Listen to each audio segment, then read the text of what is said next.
Good evening, everybody, and welcome back to Final Fantasy XIV. Sorry about skipping stream last night. When I got home from work, my hand just started doing weird things, and I didn't want to do nothing after that. So, but all's good now, so we can get back to the game. And I don't think we're going to finish Stormblood completely tonight, but we should be getting pretty close by the end of tonight. So, let's dive on in. All right, we are live.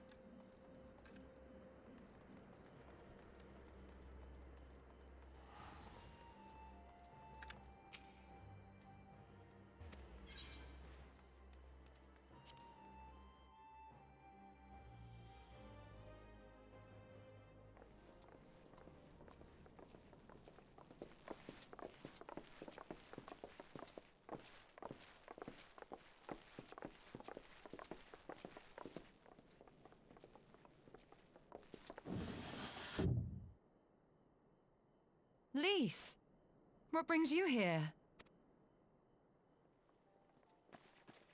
Oh, Alliance business. We have a request for Doma. Well, Hien. But that can wait. They told me you were out searching for Alphino. Did you manage to pick up his trail?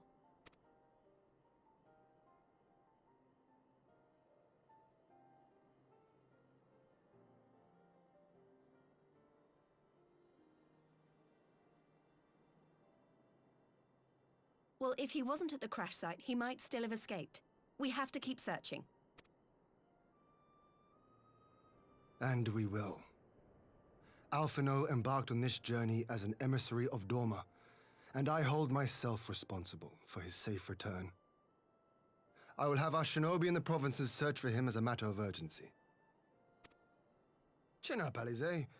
You'll get to admonish your brother for his recklessness yet.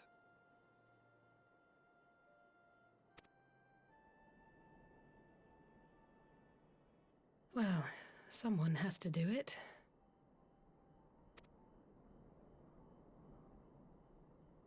I'm sure he's going to be fine. There is one thing I'm not sure about, though. You said it was the Emperor's personal guard that attacked Alphino's airship. But the Popularis would never have been able to arrange the prisoner exchange without Varus's blessing. So why would he sabotage his own mission? They may not have been acting on Varus's orders. The guard answer not only to him, but to his family. The Crown Prince included. When Yotsuyu summoned Tsukuyomi, Asahi was quick to proclaim that a dormant citizen had violated the terms of our agreement, that the negotiations had failed. And it is this version of events that is now being repeated across Garlemald. To hear the tale, one would think the prisoner exchange never took place. Plainly, someone is manipulating matters from the shadows. Most likely Xenos, or whoever it is that wears his face. Whichever Ascian you mean. We all know the nature of our adversary. The servants of chaos are true to their name. Their meddling has cost Doma a chance at peace. Whoever it was that loosed his personal guard, the Emperor cannot be ignorant of these developments. We must proceed on the assumption that our treaty is indeed in tatters.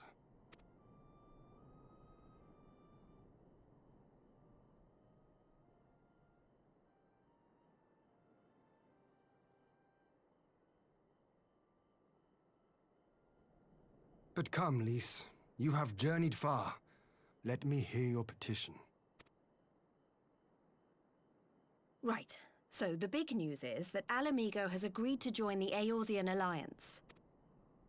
To make it official, and discuss where we all go from here, the leaders of the 5 nations are planning to hold a meeting, and we were hoping you might come too. We've already seen what we can achieve when we work together, and the Alliance hopes to work even more closely in future. They think it's our best hope of keeping the Garleans in check, and I agree.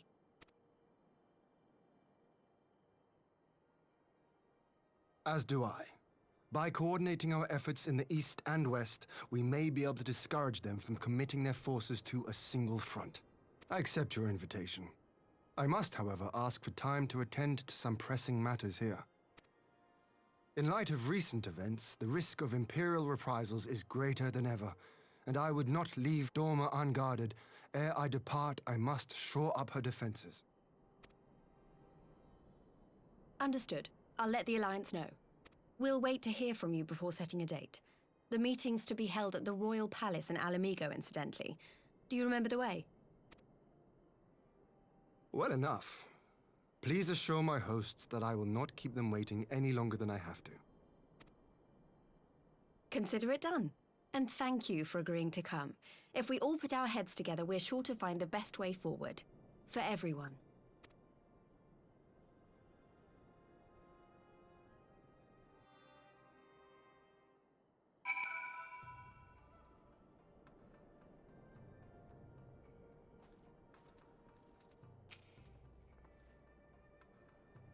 My advisors and I will presently convene to discuss the matter of Doma's defenses. You are welcome to stay, of course. Had you not offered, I would have requested leave to remain. Where the Asians are concerned, naught may be then left to chance. As ever, we would benefit from your expertise. I thank you for coming, Lise, even if it was on official business.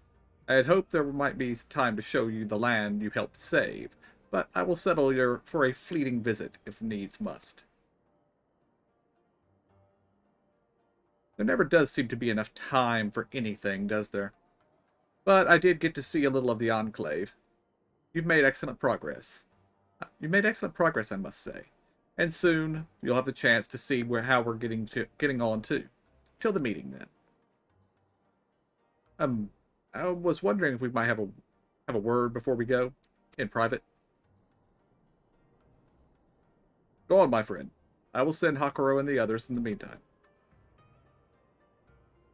Great. I'll wait for you at the docks.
Okay, this wind-up Garuda pet is cute. It's directly behind me.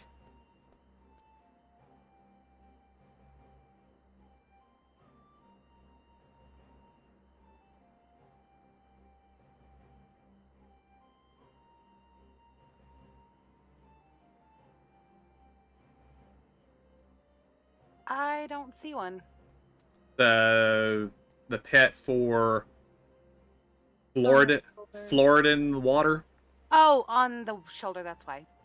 Oh, I didn't. It's just flying to my perspective.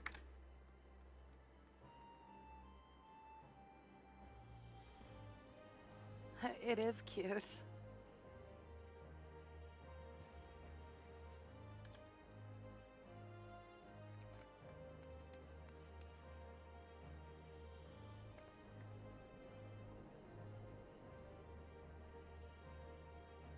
Oh, that is cute. Ah, it's one of the craftable ones.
Okay, I'd never noticed that.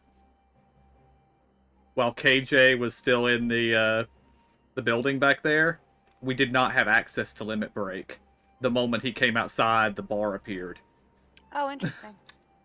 Whoa, flex. Oh, yeah, of course.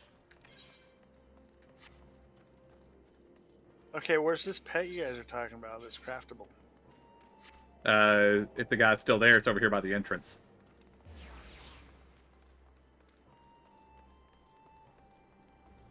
This guy here. Is it the little red bunny looking thing? No, it's a wind-up Garuda. Oh, it's flying. Okay.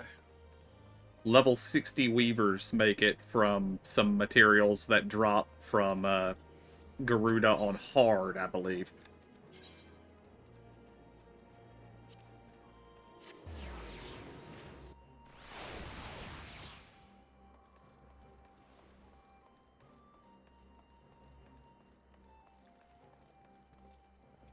Which we can probably do without trouble.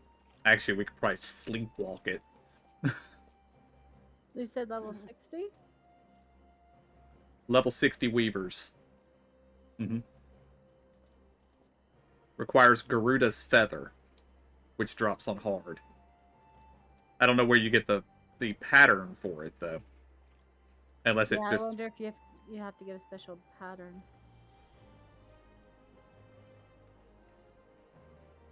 Where are we going to?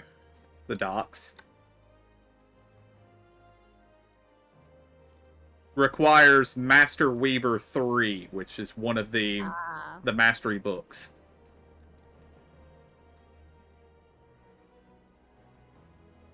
I do not have that yet.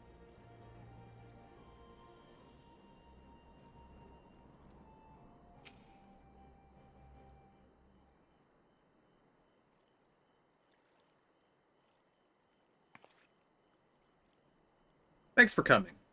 Knowing you, you've probably guessed what I wanted to talk about. Alize. She's acting as if everything's alright, but it's clear she's barely coping. The Alize I know is overbearing, willful, and reckless, and that's fine. It's how she deals with feeling weak. She has to keep moving, or she's afraid she'll fall apart. A lot like me.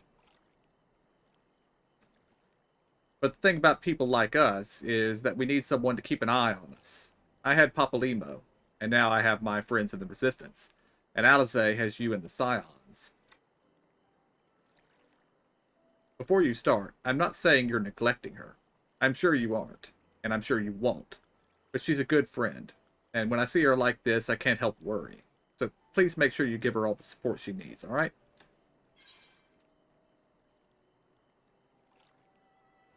Went with option 1. To which I did fist punch. Me too. Thank you.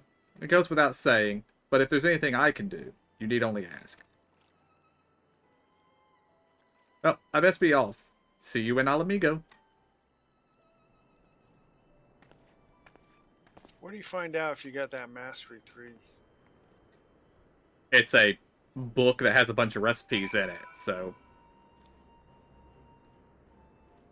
Look at this person. Their Where? pet is a little fish. It's so cute. The Assassin Fry. It's a blue goldfish.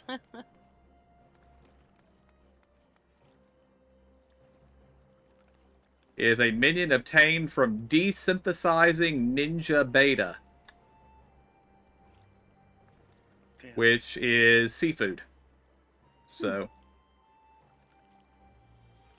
So craft level 60 craft or level 60 I guess fish. Uh-oh. I've got an error alert up in Final Fantasy. Oh, yep. Looks like you're DCing here, yeah. Don't let go. Well, Hold on. Well, that's not good.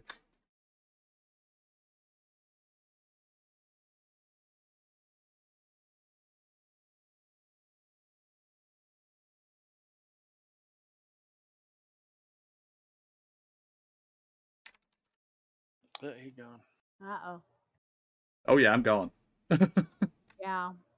Yeah, you just barely disappeared off our screen. That's why we're like, oh, I hope the queue's not too big. Mm-hmm. no, Indeed.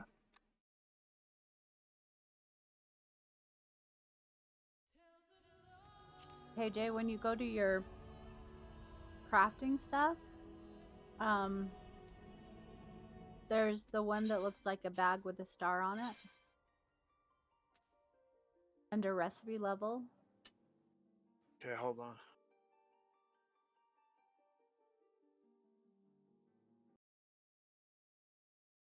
Well,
the level 3 book costs 100 of something. I'm not sure what they are, though. A yellow crafter's script, whatever that is.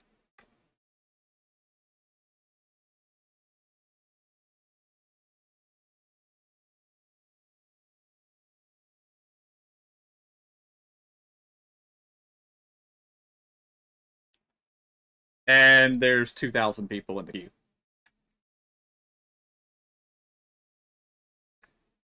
And I've been in the queue for about 2 minutes now and it hasn't moved.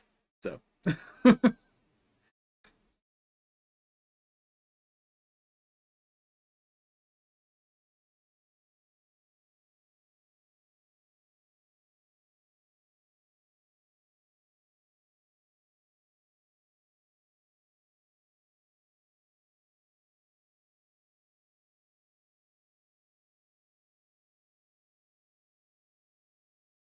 But yeah, it was a error message box that was basically just gibberish text. It said Final Fantasy 14 at the top, and then about 8 rows of just it looked like math. But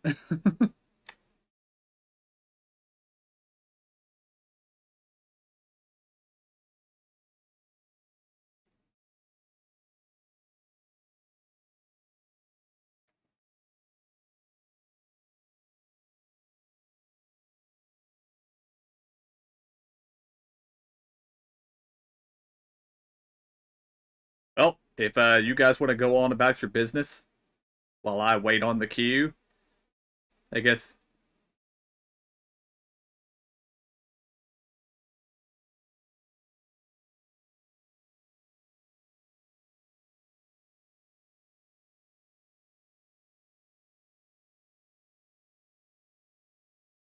Starts what, KJ? What are we talking about?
That sounds right. Just 1 second.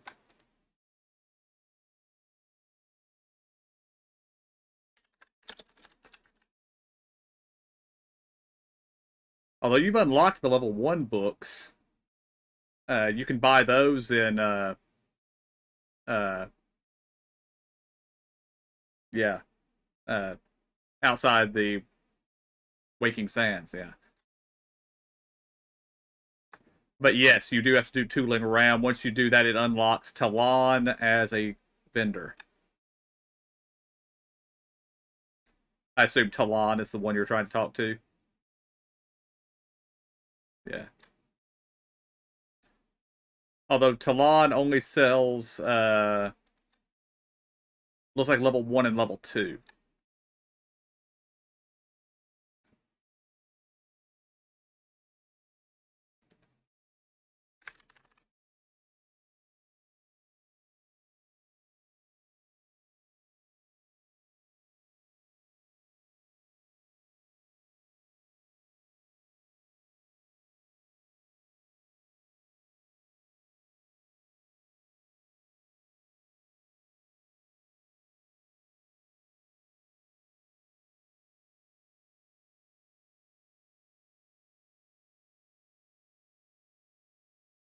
And apparently the level 3 and higher ones are sold by various NPCs called Script Exchange in most of the cities.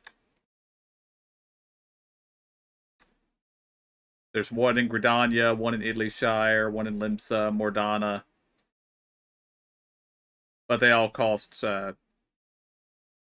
various kinds of script. That I don't know where you get it, so. Let's see.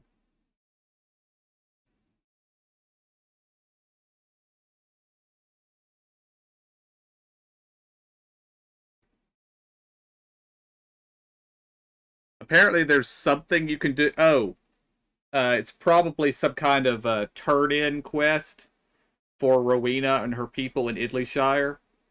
I know there's you can turn stuff in to Chloe's sister, but I don't know how you unlock her to turn stuff into her. So.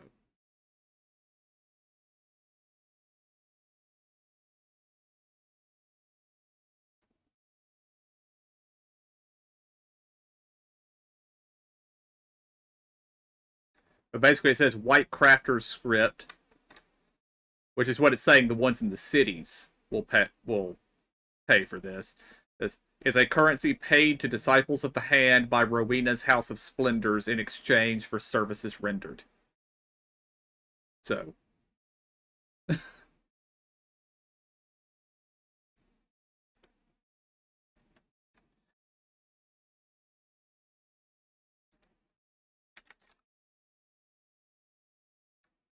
Possibly.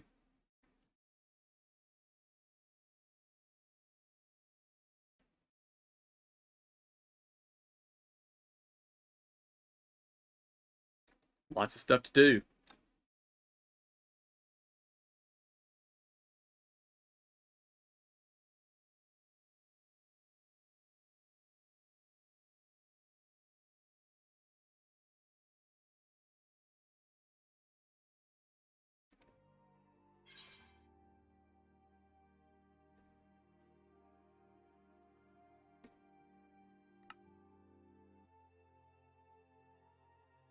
Well, I've fired up Minecraft on stream and changed the title of the stream to Q Watch 2021, playing Minecraft until the queue's over.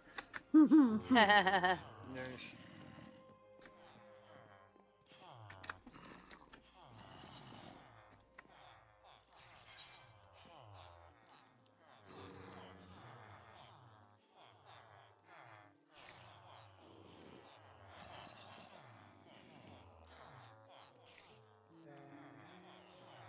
Carson knew how excited we were to move into Shadowbringers and then Yep.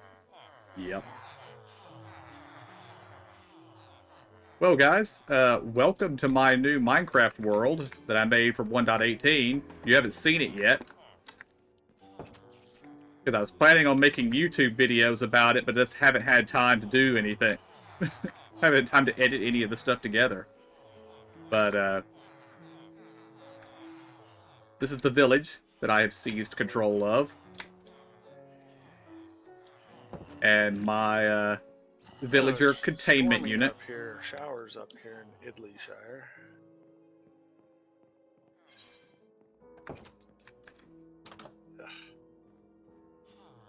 But right now I'm just trying to cap off this little side building. Because I've had reports from my server mates that mobs can somehow get in here when the doors are closed.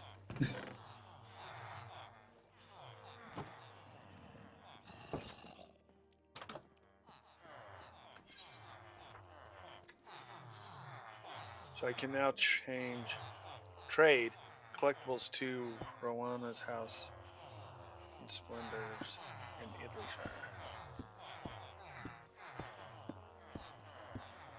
Oh, and of course they got another quest.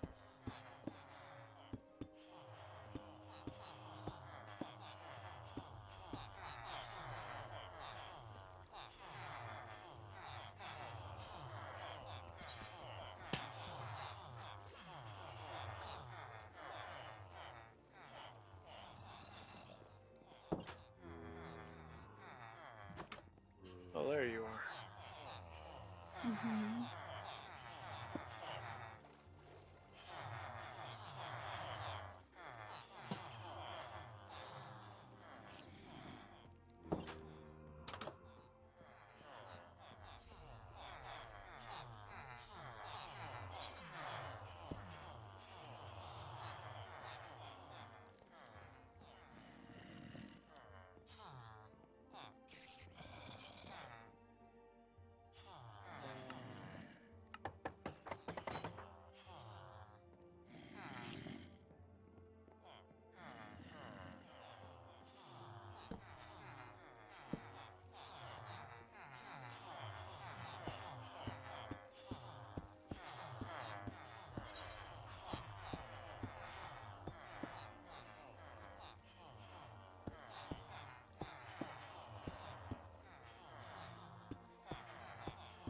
All right, well, I found the Master Weaver 3 100 white scripts. Just I don't know how to get the white scripts yet. Probably from turning in the collectibles that you just unlocked.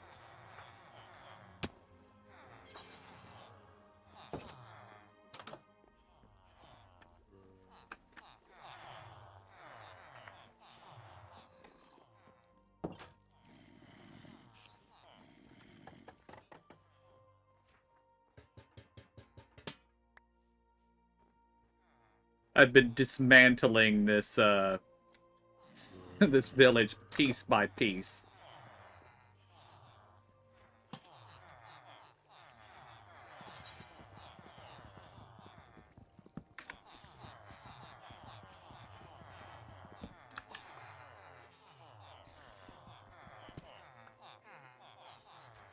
I'm using the trading hall design and breeder design from Logical Geek Boy, if you're curious.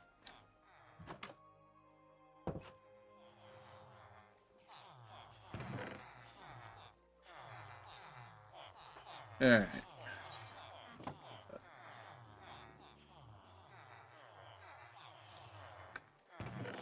First quest. Could you check on this old friend of mine? She just opened a shop. She's just around the corner. Yeah, yeah. No, just right over there. Could you go in and say hi for me? Thanks. Ugh. Is it Zloe? Yes. Chloe's sister. Yes.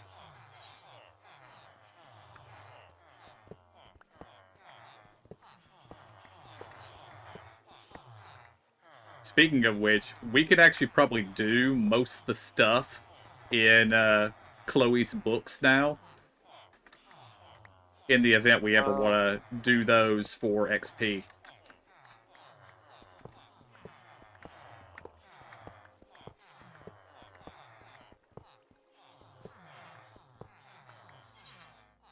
Or in GP in Zora and Emo's case. Mm-hmm. Yeah.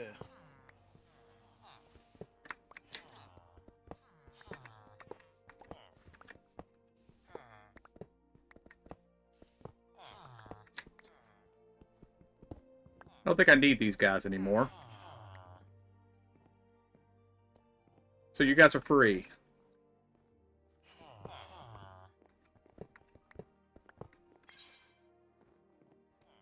If you have any sense, you'll walk over and fall in the hole and end up in the village of prison.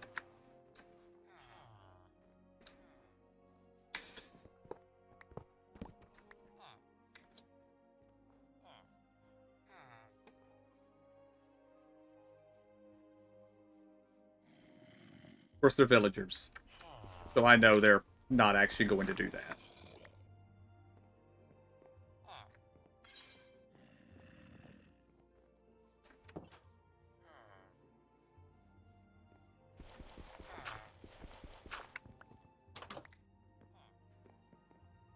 There were a lot of villagers in this village.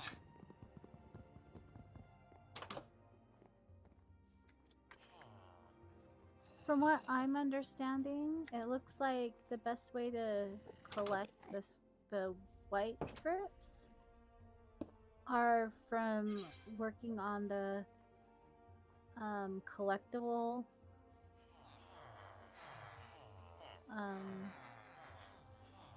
things.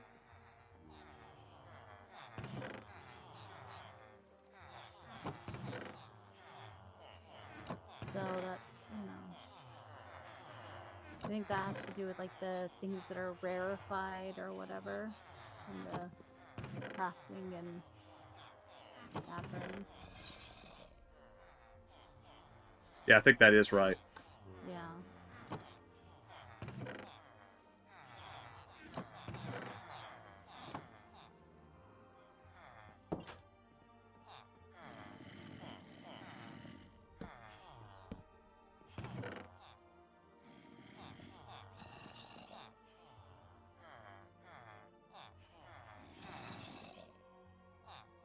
I have no idea where these zombie sounds are coming from. There must be a cave under this building.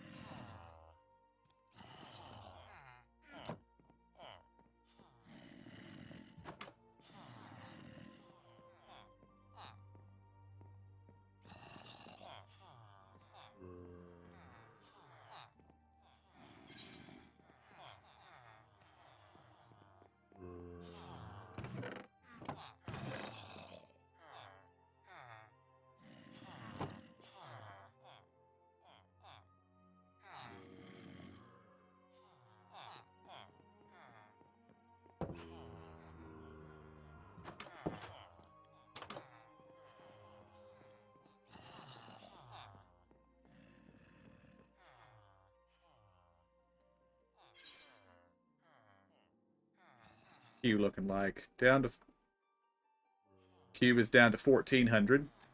Woohoo! Getting close.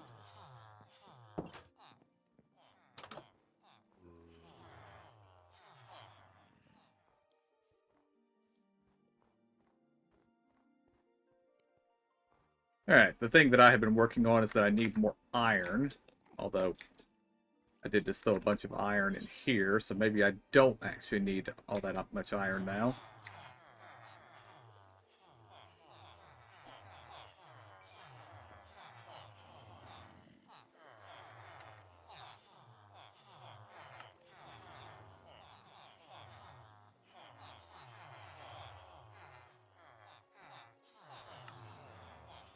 I need 3 blocks and 4 bits.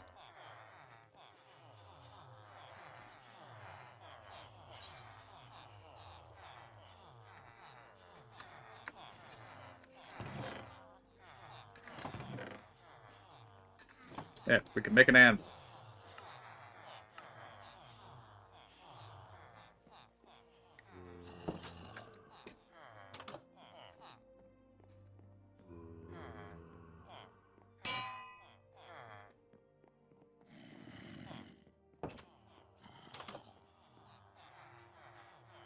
She's crazy.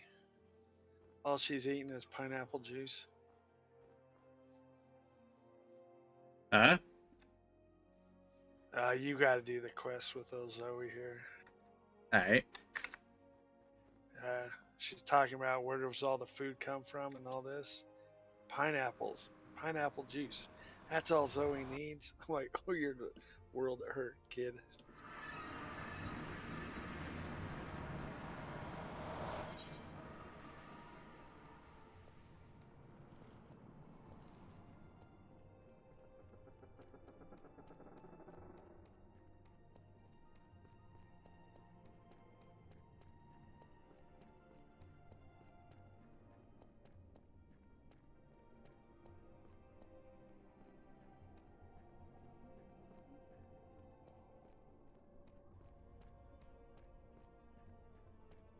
And yes, I'm out of food. Well, I have some carrots. That counts as food, right? The pigs sure say so.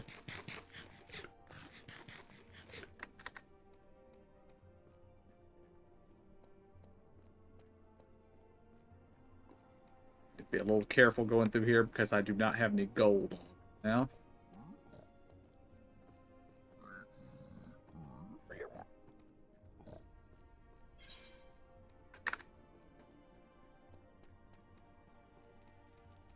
And my base is a long way away. Same mountain that you were talking about earlier. The walker one. The Omega weapon one? Yeah. Yeah.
Okay.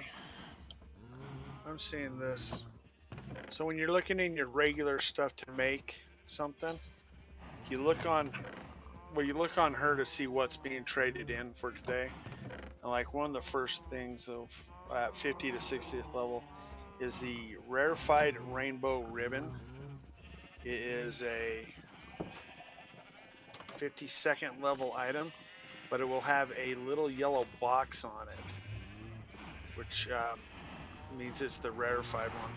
And if you can make it, and I think it's got to be the rare or higher end, then you can turn it in for your, how many? For 45 of the white things. White, yeah.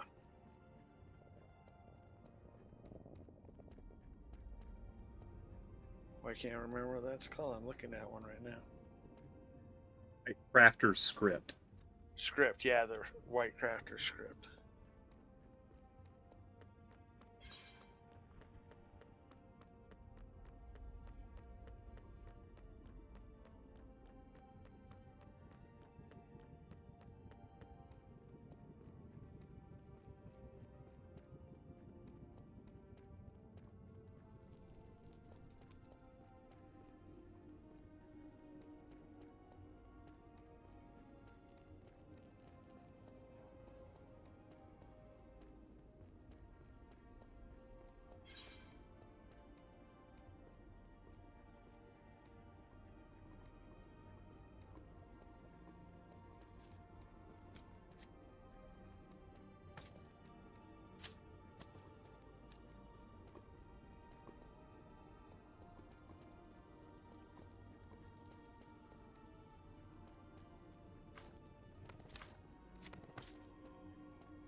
I need to make some farmers.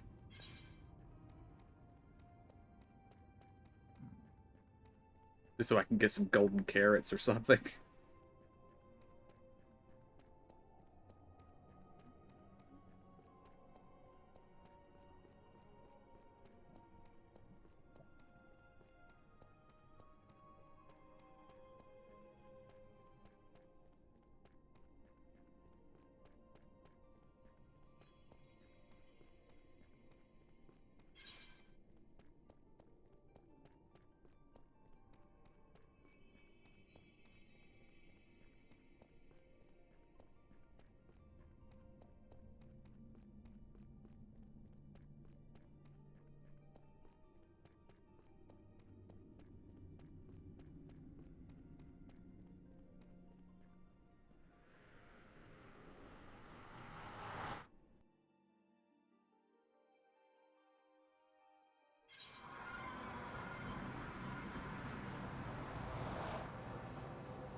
Alright, we have Unbreaking 3, 2 Unbreaking 3 books, Mending, and Fortune 3. This pick right here, it's Unbreaking 3.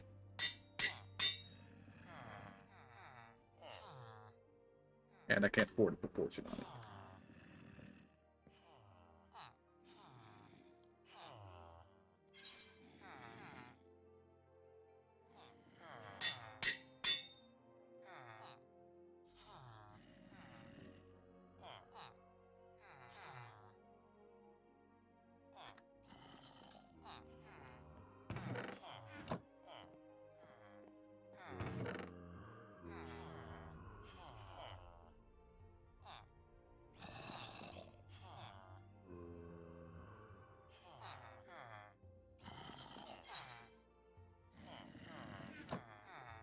I don't know why I brought my lapis. My enchanting station is back at base. Take that back with me.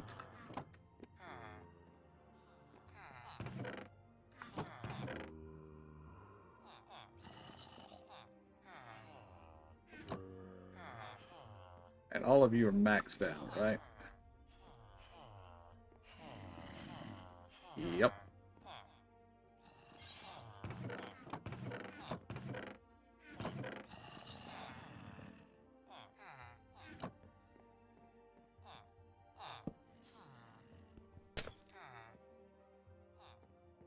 Alright. We need another villager.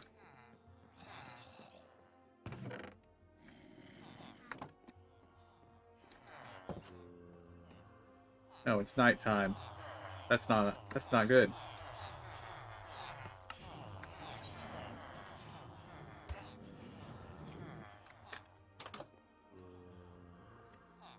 I heard you take damage. What did you take damage on?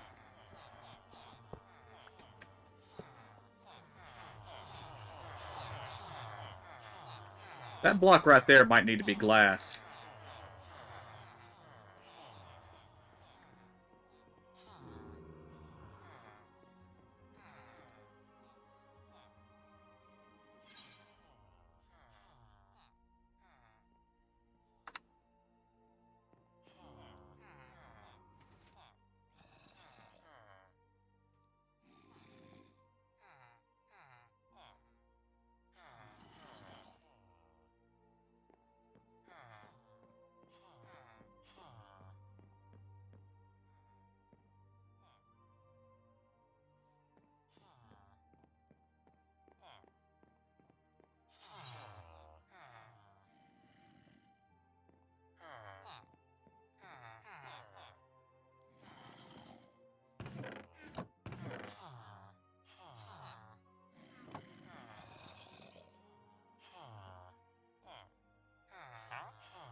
I need to make a grindstone. I just want to make a grindstone.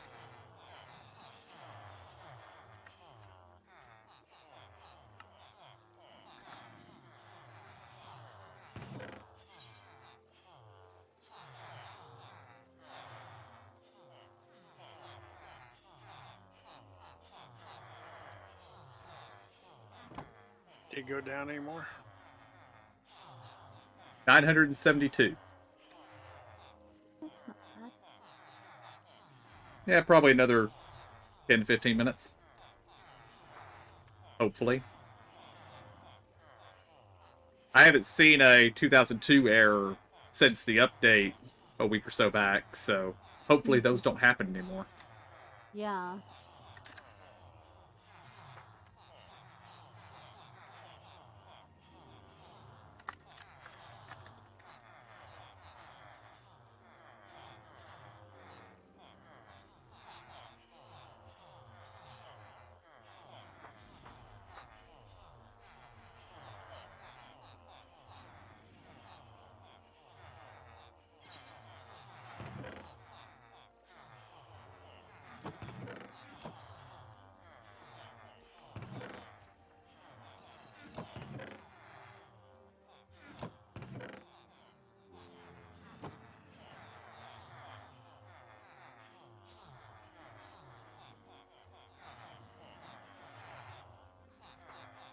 Oh, yeah, stone slab.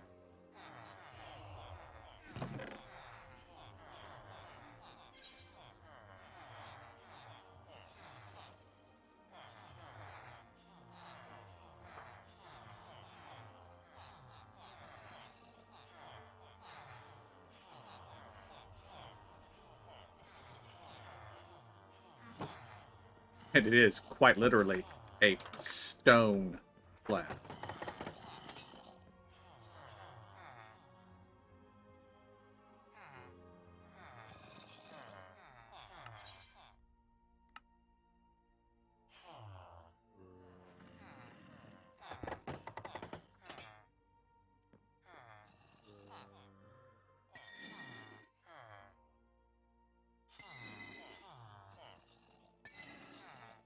Free XP.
They don't want to let me out.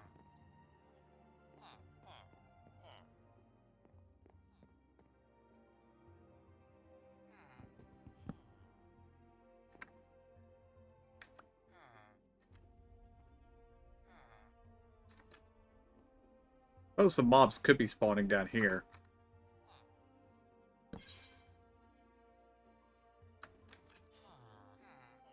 Looks like some absolutely have.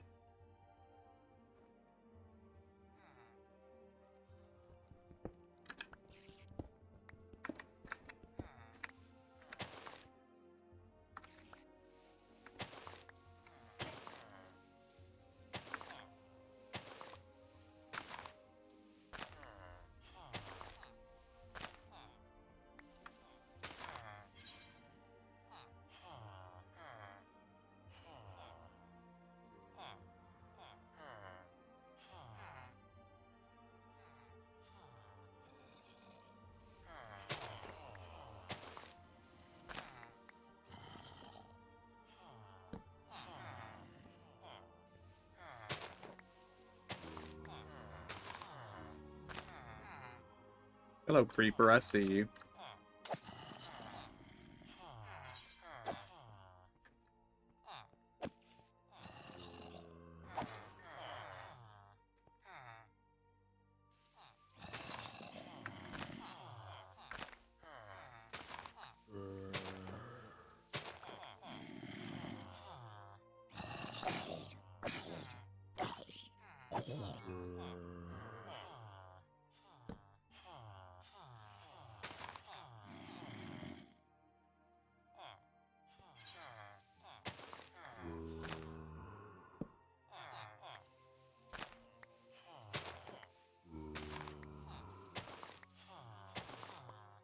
Yeah, I got disconnected and I'm waiting in the queue now.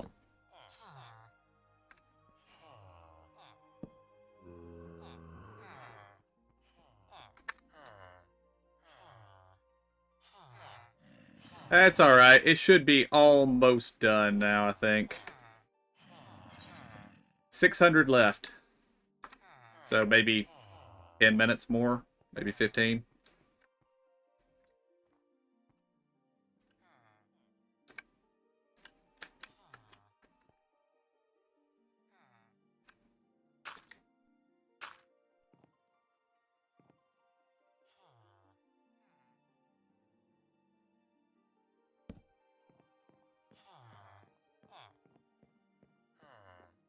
Yeah, it was about 2,000 when I first got in the queue.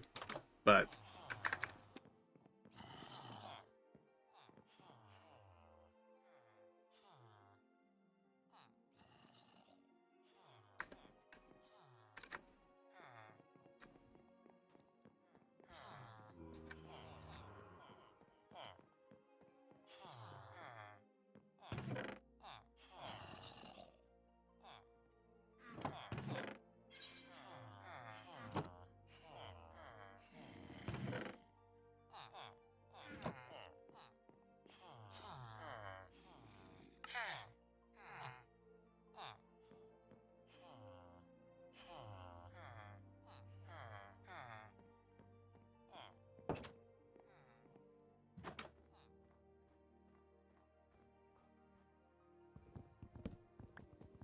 so yeah, I'm basically just doing Minecraft busy work while I wait for the queue to finish.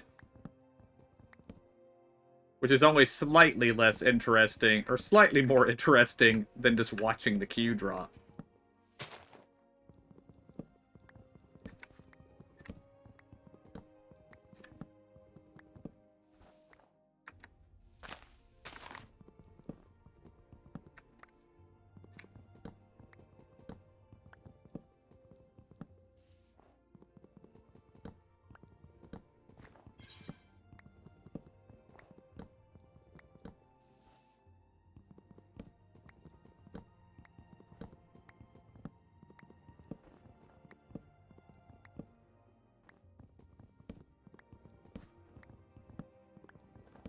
Hello.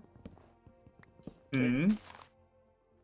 I was saying hi to KJ. What? Did you make anything?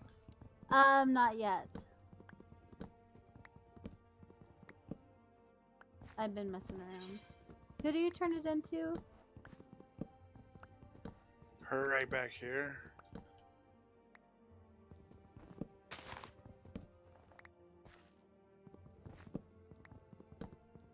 Then she goes through a long thing. And then the first girl that gave you the quest, I think, has you turn it into her or something.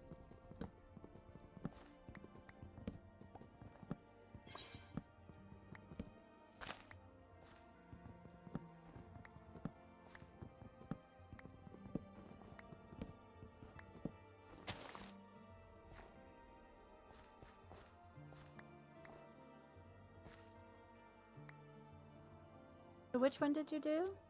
Ooh, be careful. Hold on, hold on. I'm not doing anything with her. I just decided. Oh, I can't turn anything into her anyway. I don't have any of these things. She's got these 3 things. What I made was something on that these girls over here had on their list.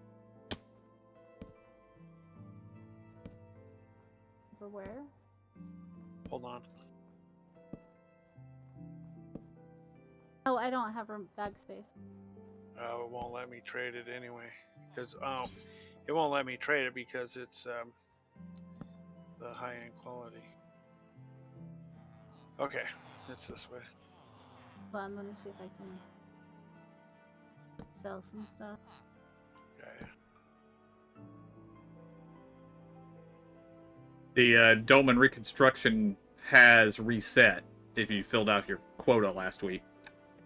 I only got, jeez, excuse me. I only got halfway about. But I already sold a bunch of junk to them. But that was probably to Zora, wasn't it?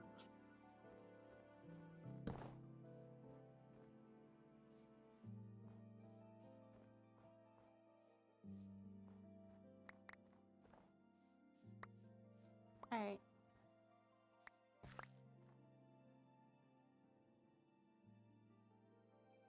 $358 left in the queue.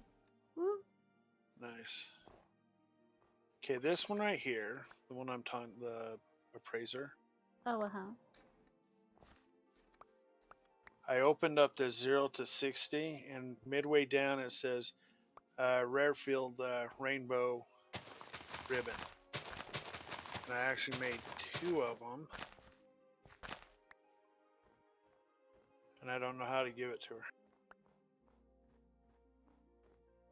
Oh, so you click on it while it's highlighted, and then it highlights that you have 1 or 2 or however many you have. Oh, if you And have the any. Okay. collectible, yeah, is 214 on those. So I traded both of those. Oh, and I have a total of 108 of 2,000 of the white traders. I wonder. Okay, who was it that we were talking about sells those though? The mastery Any of books. the scripts, so you can come over to the That's script right. exchange to the crafter scripts and the master recipes.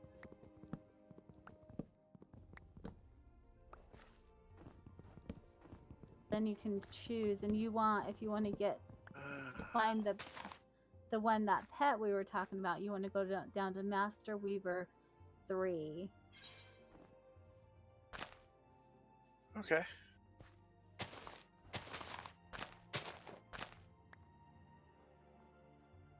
And hope it doesn't require you to have the other books first.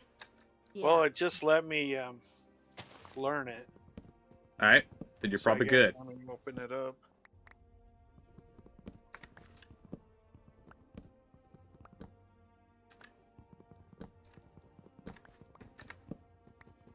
What level's your crafting, weaving, Zora? My weaver is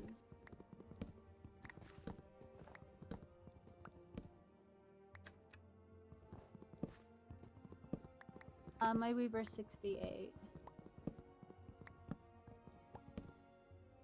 Can you make? Okay, let me see if I can link it again.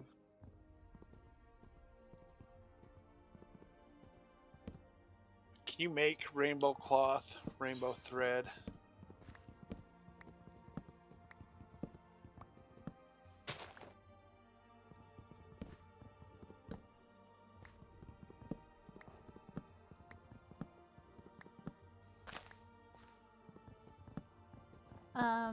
Yes, I can make both.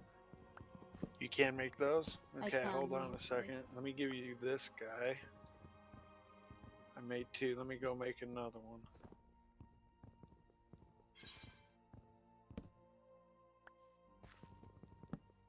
That's, I think, a 60 level mining thing also.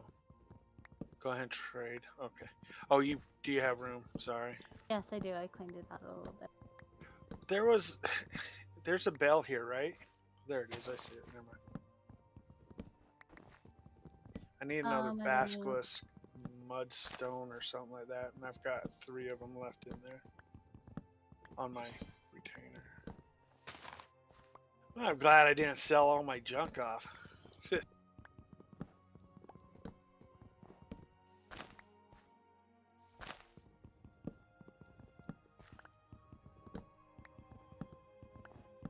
That just means you have too broad of a definition of junk.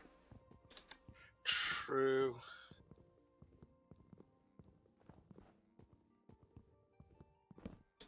Well, my definition is the stuff I don't use or want to use or get around or whatever.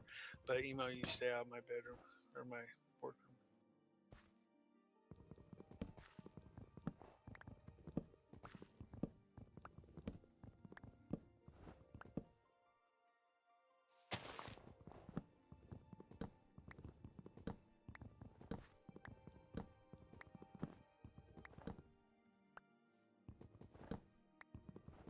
I hate when you push sort by accident and then it just throws everything everywhere.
Does it have to be high quality or just?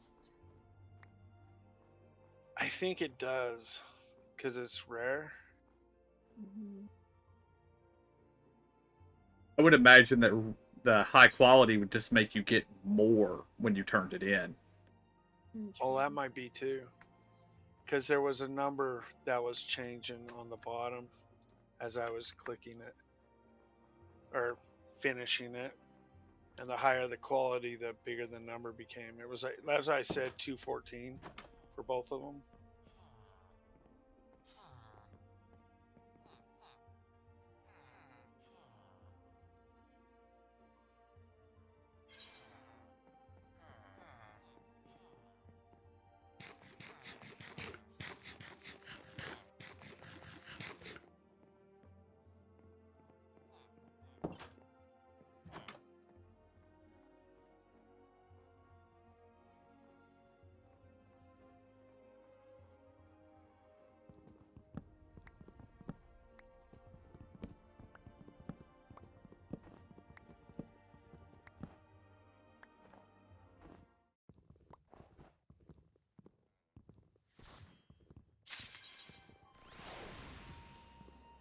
Did you get it?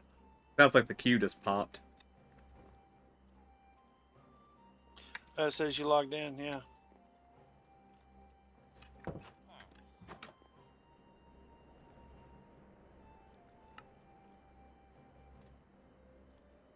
AFK.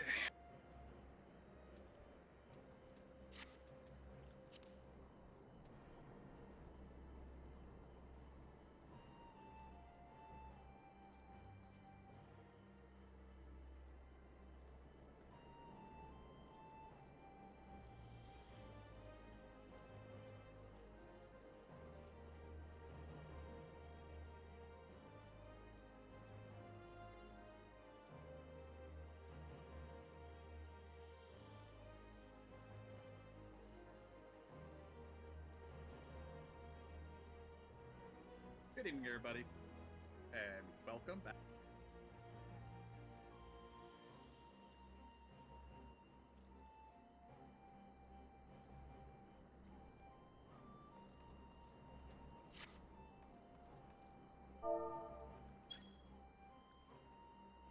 Welcome back. Yay!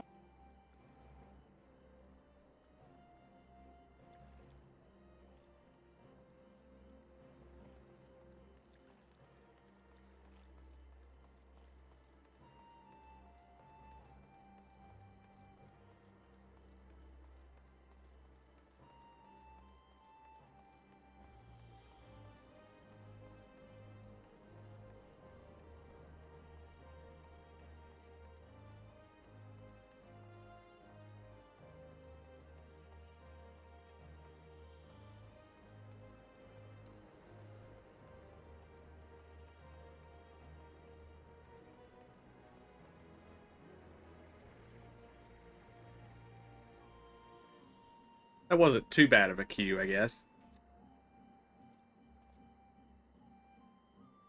Not sure how long I was sitting in it, though. Right.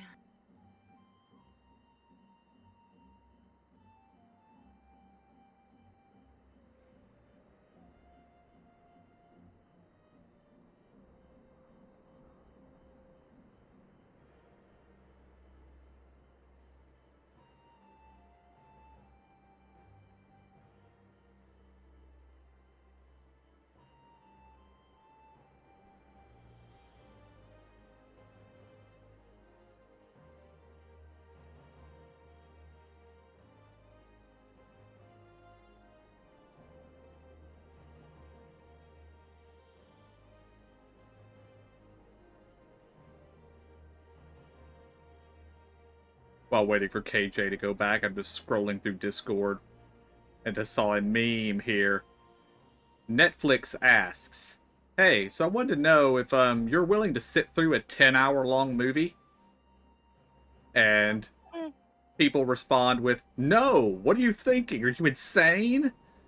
Netflix goes, "Okay, so I'm going to split that 10-hour long movie into 1-hour segments, and you're going to watch them all back to back." And Yeah. humans say, "Okay, I'll do it." Yeah, that's accurate for sure. Accurate, yeah.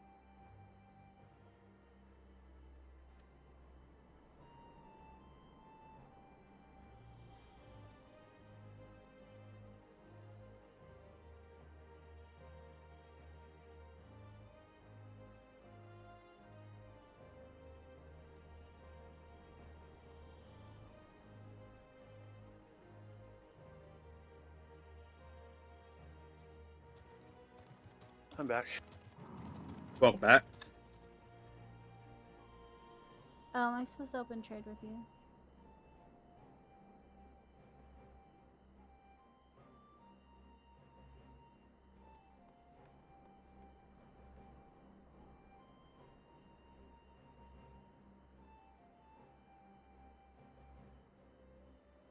Cool, thanks.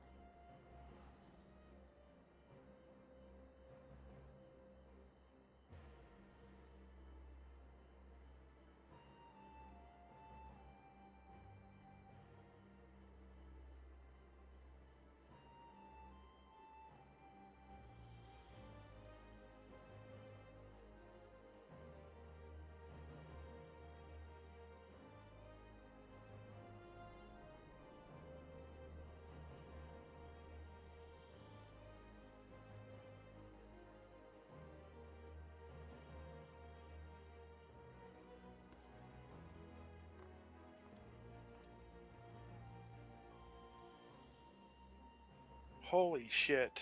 Okay, so that Master 3 recipe for that 60 level gives 9 pets. That's about right. 9, yeah, 9 pets. There's the wind up Garuda.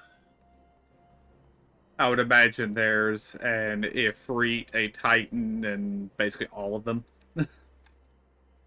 Yeah, there's a wind up illusionist, Ifrit, Garuda, Titan, Leviathan, Ramu, Shiva, Bismarck, Ravana. Alright. Oh, which I already got out of one of those boxes. For the captain boxes. Evening, Teha. Thank you for the raid. Raban? The No, Ravana. oh, okay. The flying bug guy. Howdy, Jake. How was near tonight, Teha? Huh. Oh, I don't have it, damn it. I Unless there's disconnected some about other 20 green minutes into feather. the game, and most of my stream But has been anyway, the the thing I queue need tonight. from Garuda is a feather. Garuda's feather.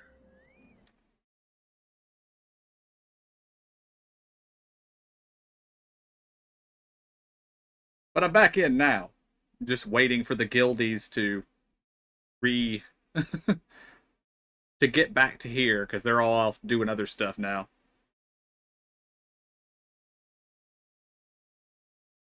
Wasn't too bad. Well, I thought it was going to be pretty bad. It was 2,000 people, but it only took maybe a little over half an hour. So,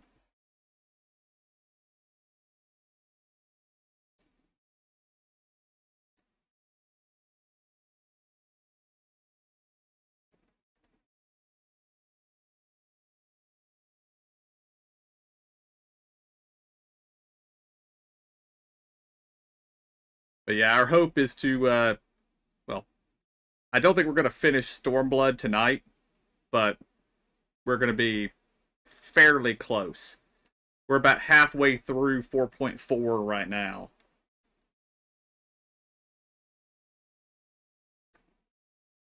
The Dolmen Enclave is where we are.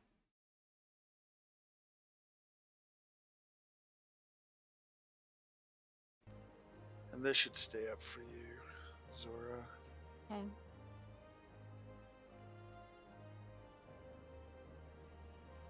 I can find the damn thing again. There we go.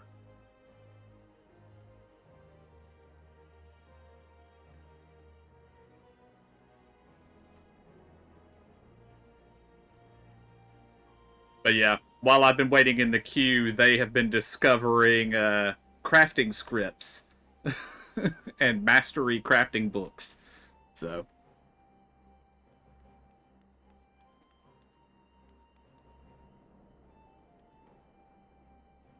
Where'd Emo go?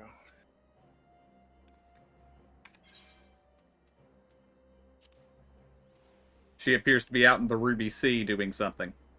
Sightseeing stuff. I'm on my way. Alright.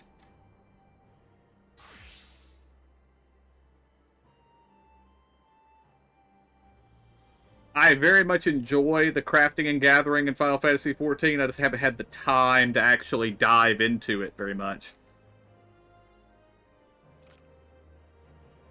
I think most of my crafting's still in the 20s somewhere.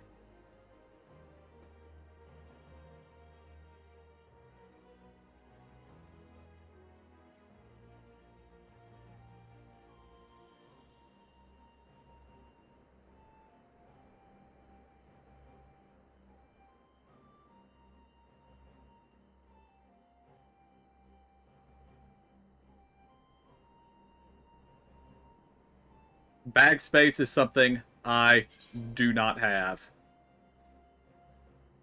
I have 22 slots.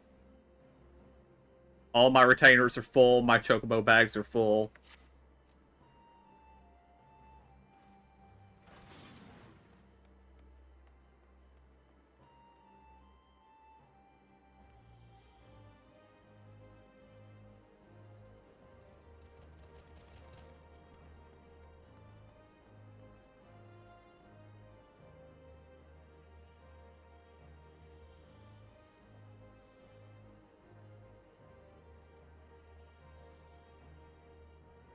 Sees the well-fed buff pop up on Emo, remembers has food.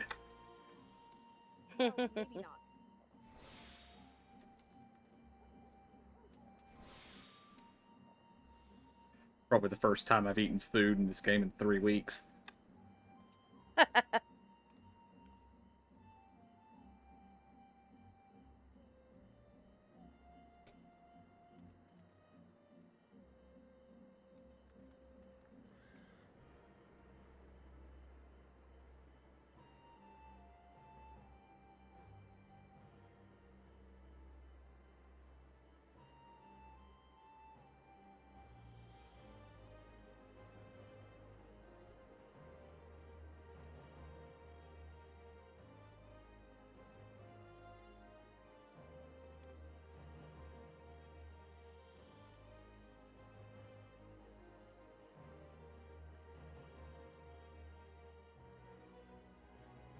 Are you still in Route B, Teha?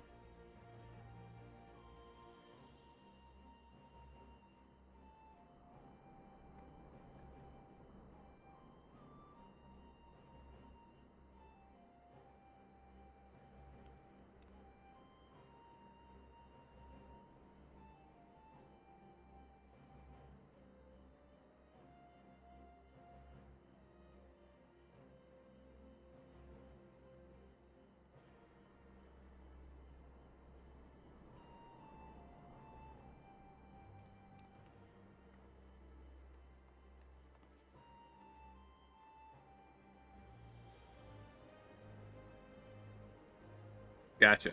Gotcha.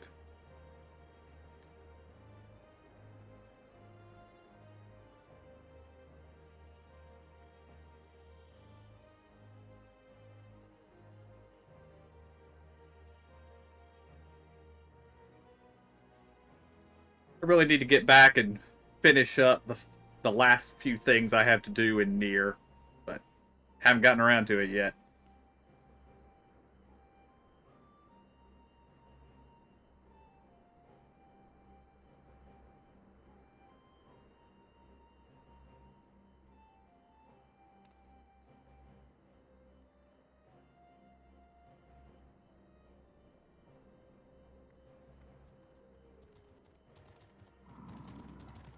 I'm here.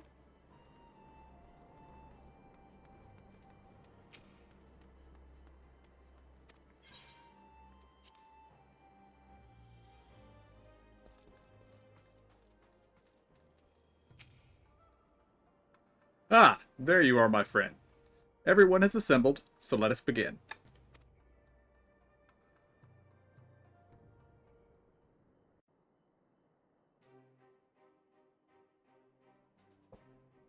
Yeah, I still need to decide what my next long stream game's going to be, now that I'm done with Hollow Knight. If we are to ready ourselves for invasion, we shall need manpower, provisions, and time, all of which are in notably short supply.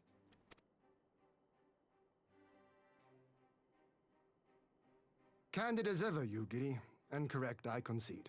Fortunately, I have an idea.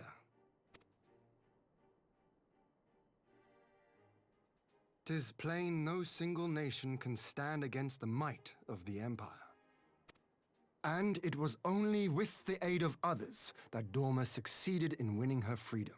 So, I mean to take a leaf out of our Eorzean friends' book and form an alliance of our own.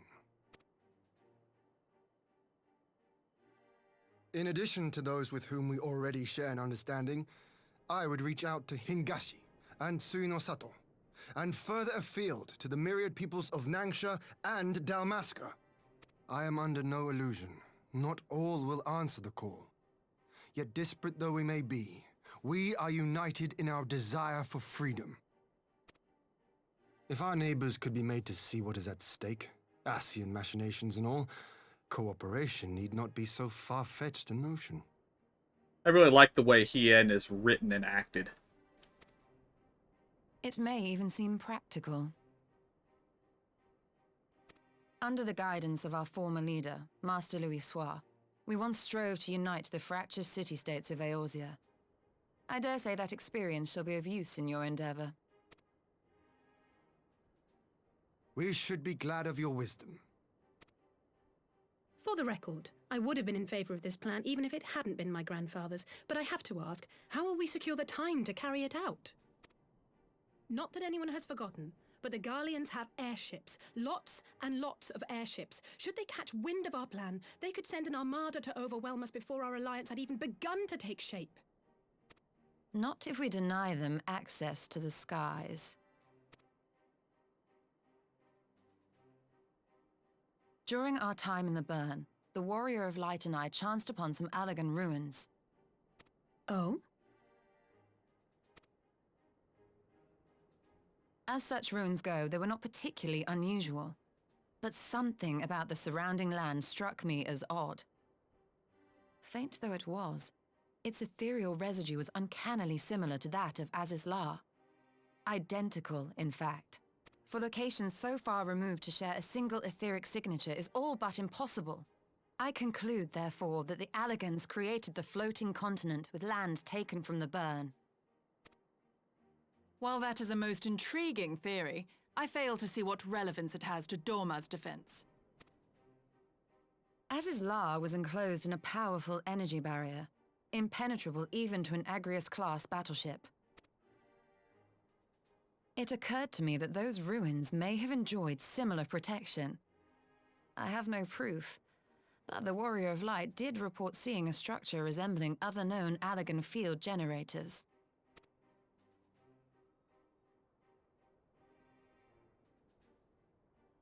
All right. But even if we could put up such an energy barrier, it surely wouldn't extend beyond the limits of the burn. So what's to stop the Garleans flying around it?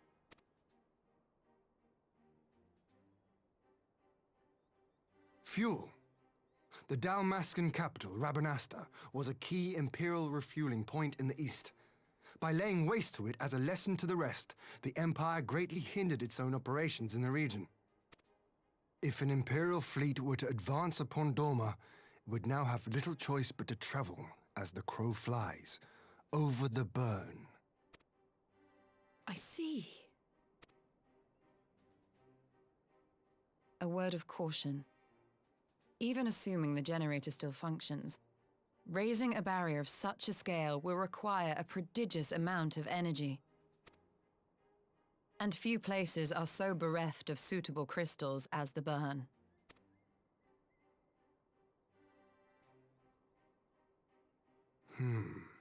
A source of energy. Tell me, did the Allagans make a habit of launching things into the sky? A curious question. Besides Az's La, I know of only one other notable instance. The Red Moon Dalamud, whose fall triggered the calamity. Just the 2 occasions, you say? Then I believe I may have a solution to our energy problem. You do? I may. To find out for sure, we would need to visit the Azim Steppe. Which would, I now see, present the perfect opportunity to discuss an alliance with the Zayla tribes. How very neat.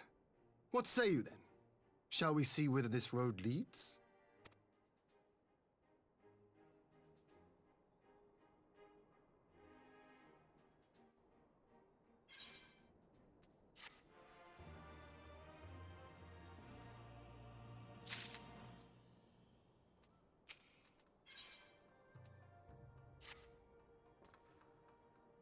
It is settled then.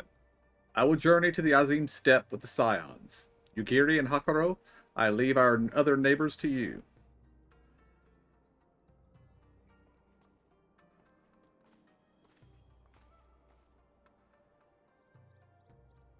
My apologies, but I won't be joining you.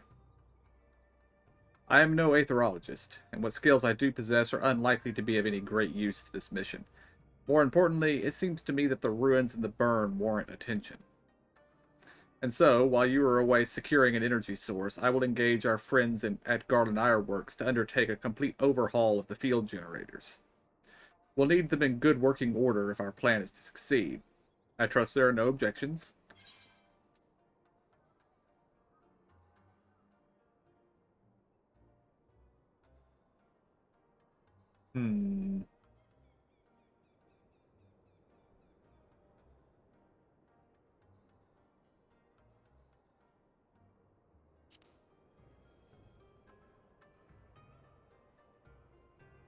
Have care on the step. From what I hear, the Zalia like fighting with friends almost as much as foes. Good luck.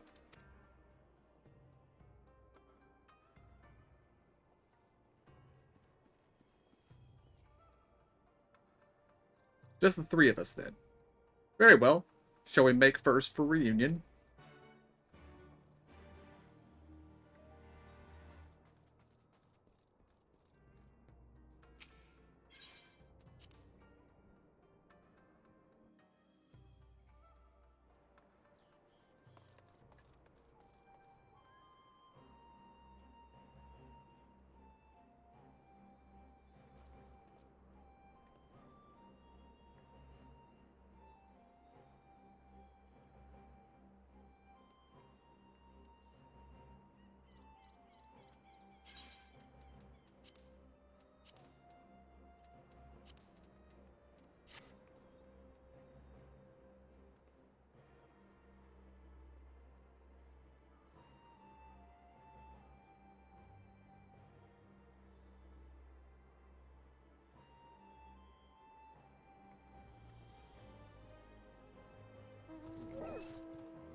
I went with number 1. What'd you guys do?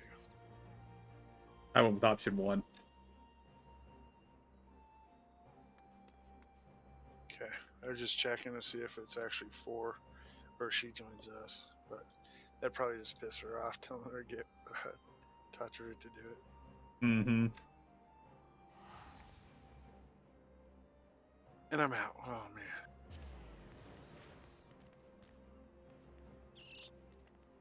Alright. To reunion, KJ.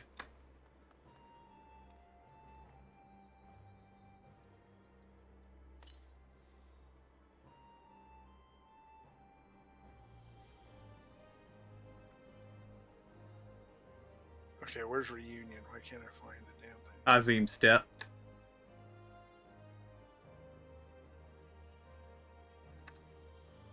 That is a bed that is a mount. The height of laziness. What? Where? You're already gone, so.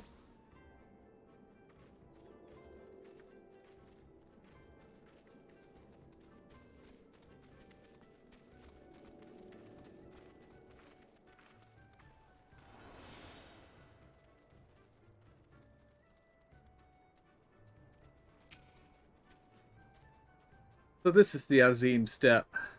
The tales do not do it justice. If you think the view impressive here, wait until we reach higher ground. Actually, seeing as it's your first visit, permit me to show you my favorite spot. Don't we have more pressing things to take care of? Yeah, no time for those two to get sweet on each other.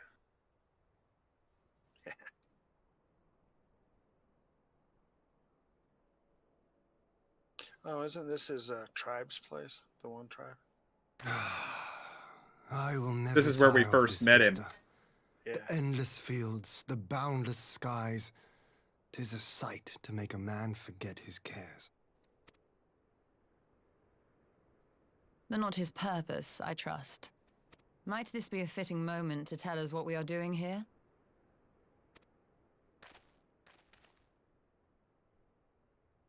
Of course. During my time with the mole, I learned some few myths of this land. One goes thus.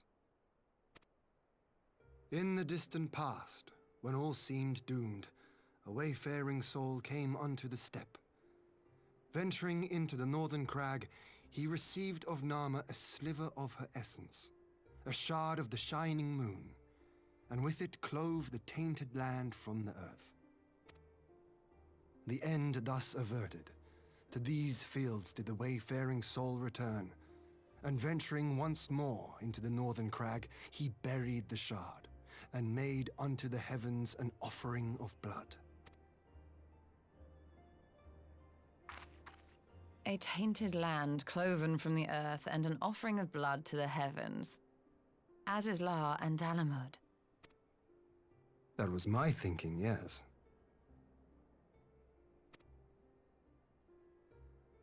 And you believe that yonder Alright, mountains Teja. hide an Have a good one. artifact possessed of sufficient power to raise Azizlar up to the heavens? I suppose that might suffice. Worth a closer look, would you say? I would.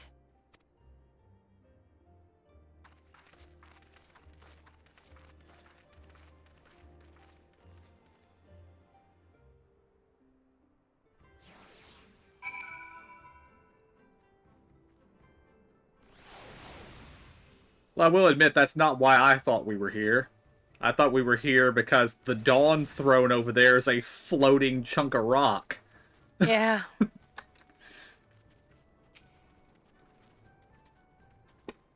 From here, we shall travel to Malial. There, we may ask Cyrena about the I can't speak about the particulars of the myth, and raise the matter of an alliance with the rulers of the steppe.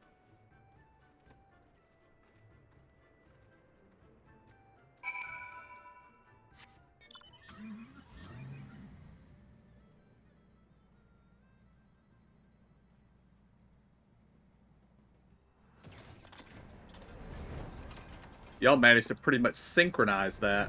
Well done. We've practiced.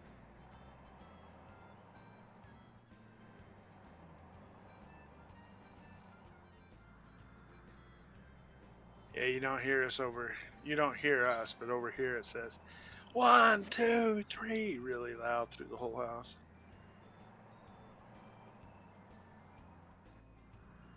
That's right.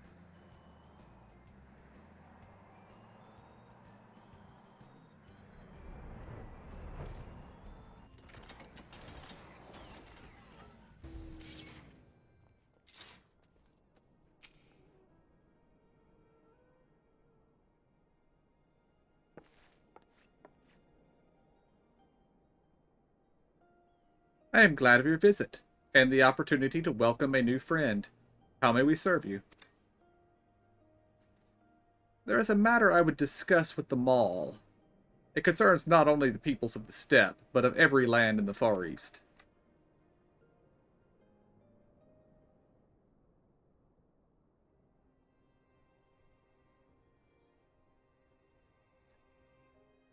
A shard of the shining moon left behind by a wayfaring soul, and you need this to protect our lands? I do. My friends and I wish to find the shard and ascertain the extent of its power.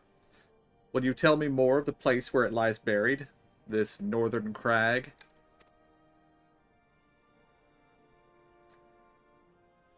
If that is your wish, in the mountains to the north there is a cavern called the House of the Crooked Coin.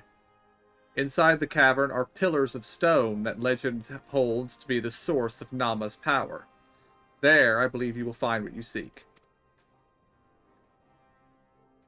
Ah yes, I know the place. It is a brisk walk from here. And what are your thoughts on an alliance? Should the Empire return, our lands will be engulfed in a storm of conflict, whether we will it or no. If we do not stand together, we will fall apart. This I believe with all my heart. However,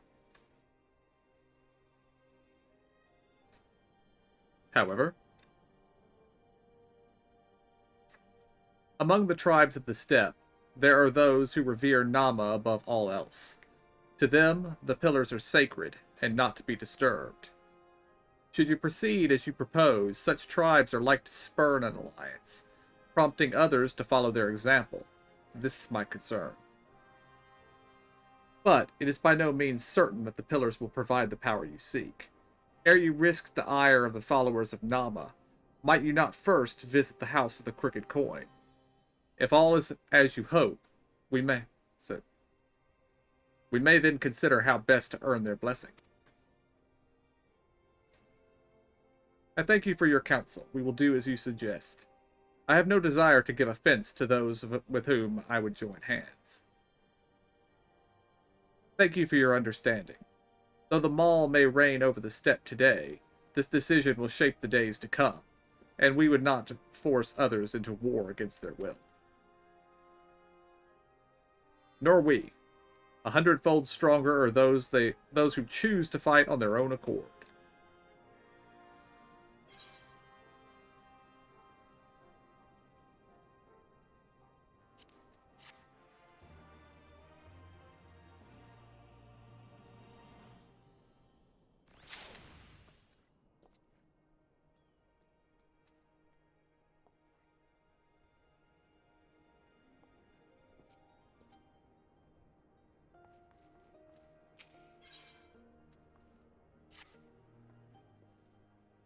It seems the time has come to put my skills to use. Pray lead the way to the House of the Crooked Coin.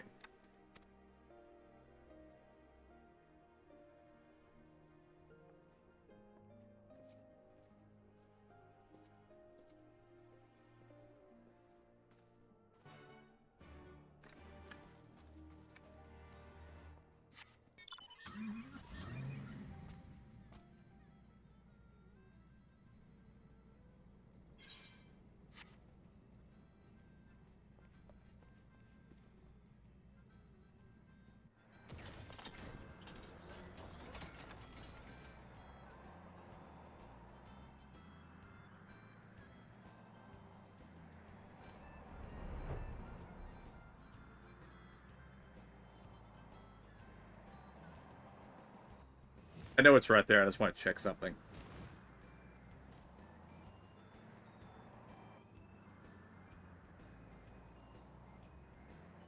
I was thinking it might have actually been impossible to get up here if you couldn't fly, but no, apparently you can.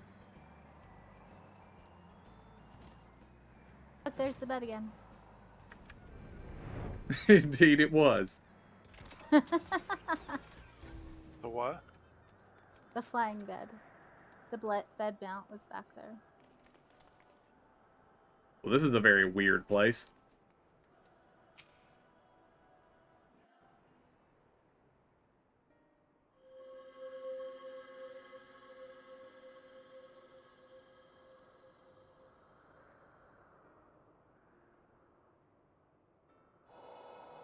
Such an abundance of ether. Are we in luck? We are. This is an Allegan artifact, most likely built to regulate the flow of ether. I strongly suspect the ancients used it to stem the flow from here to the burn. That would explain how they were able to untether what became Azys La from its surroundings. But were we to throw open the floodgates, the resultant deluge would surely be sufficient to raise our wall.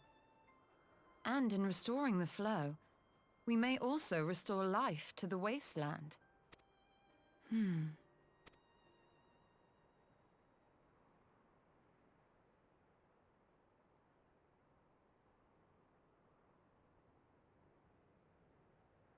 What is it? While the device itself harbors a surfeit of ether, the opposite is true of the surrounding area.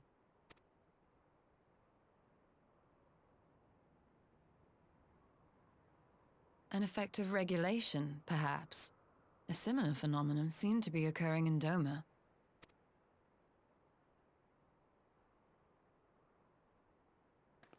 Whatever the explanation, the answer will not reveal itself here. We have seen what we needed to see. Let us return to Mol Ilo.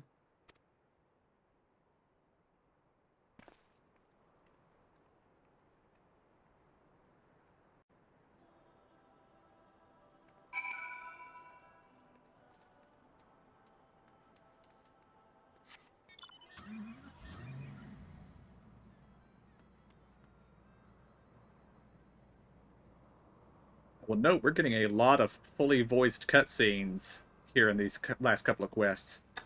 Yeah. Thank goodness my sound works. Yes. Indeed.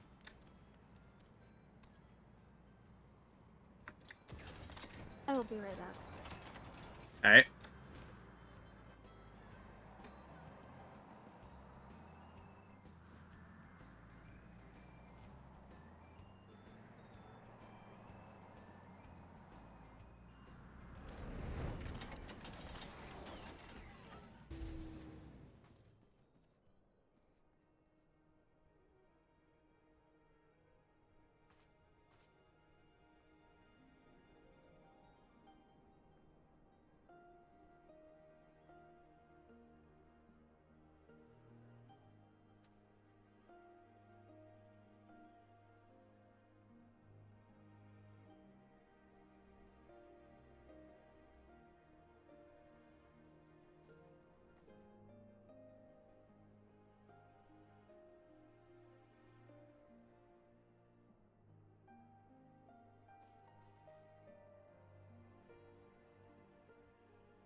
I'm back.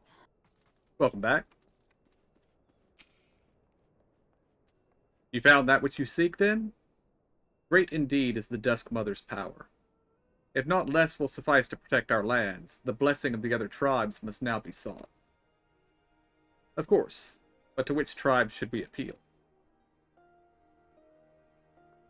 There are many who worship Nama, but none are so fervent in their faith as the Dorthal, or Dotharl. Their consent shall be the key.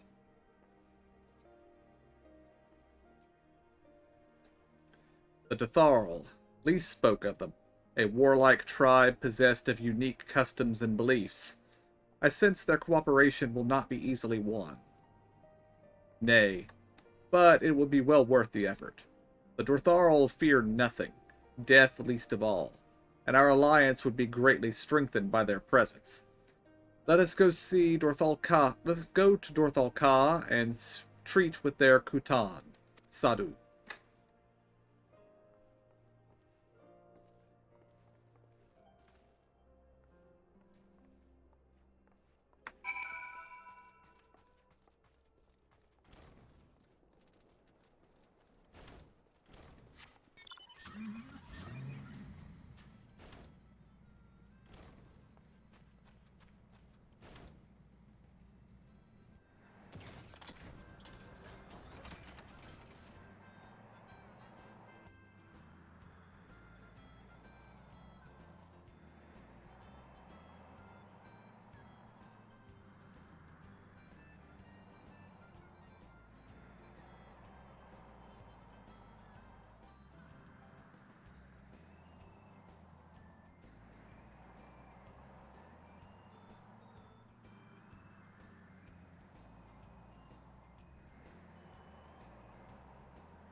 Oh, it's not floating.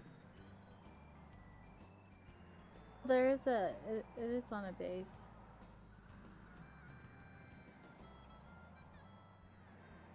Yeah, I'd always thought it was just floating there. Hmm.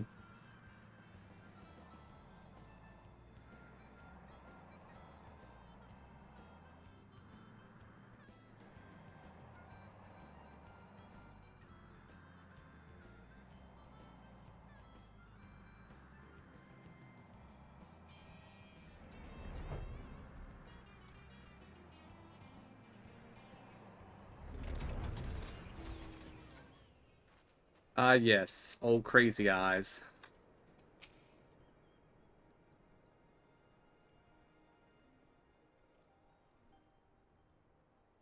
You again? Other matters demand our time, Kagan. Unless it is unless it is battle you seek. Alas, not. Quite the opposite, in fact.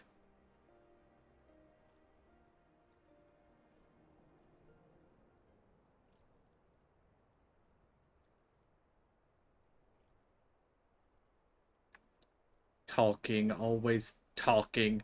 You say the pillars hold great power. Of course they do. They are the source of Nama's strength. To the Dotharl, no place is more sacred, and we will make ash of any who would defile it. Though, I see this is not your wish. You see the wisdom of our proposition, then. You will join hands with us? I said nothing of joining hands. You wish to wield Nama's power to defend these lands, and this I will allow. But for leaving the steppe to fight the men of iron, I would have something in return. Namely? Namely, battle. With you. The Nadam ended ere it began. I would face you again, alone, without distractions. Defeat me, prove yourself the stronger, and you shall have the Dotharl as your allies. Surely these are agreeable terms. Well, this is not a not wholly unexpected turn of events, though I had assumed I would be the one required to fight. Alas, the Hun has made her choice.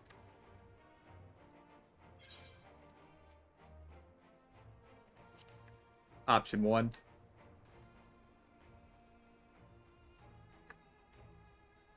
Ha! It shall be a battle the steppe shall not soon forget. Already my soul burns brighter. Prepare yourself, and await me outside the Ka. I will gather my witnesses and join you anon.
Break apart.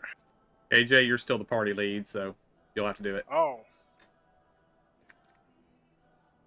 Just right-click a name and click disband. Okay. So I don't have to kick each individual.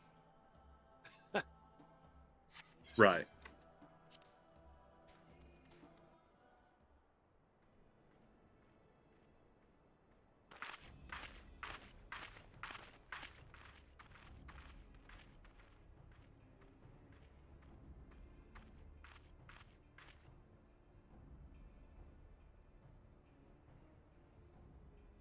Yes! This spot shall serve as well as any. I shall enjoy this Hahn. Is this truly necessary? Have you no peaceable way of making decisions? Speak not of peace. You stand before proud warriors of the Dathal. In the heat of battle do our souls burn brightest. We lay low the strong that we may rise higher. That is our way, the way of might. There is no other. Oh, they do not want for conviction.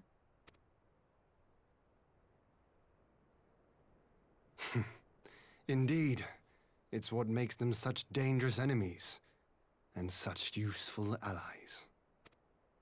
Enough talk! It is time to fight!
In death do our souls sing!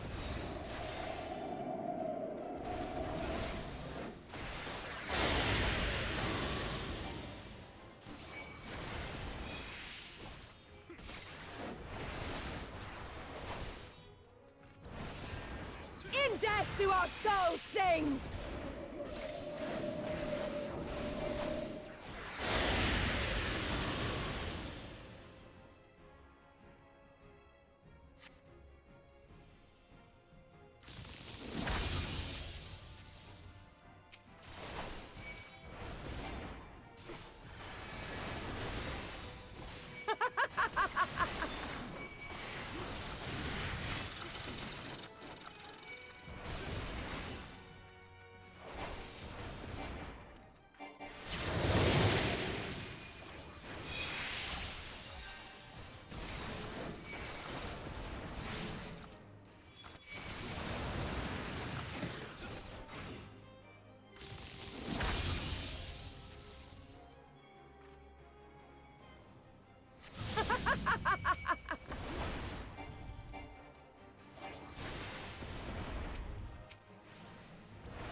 sing!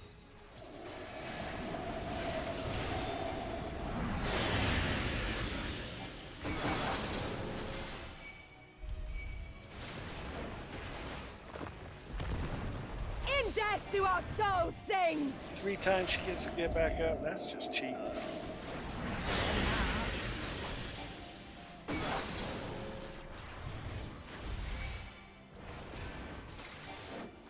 In death do our souls sing!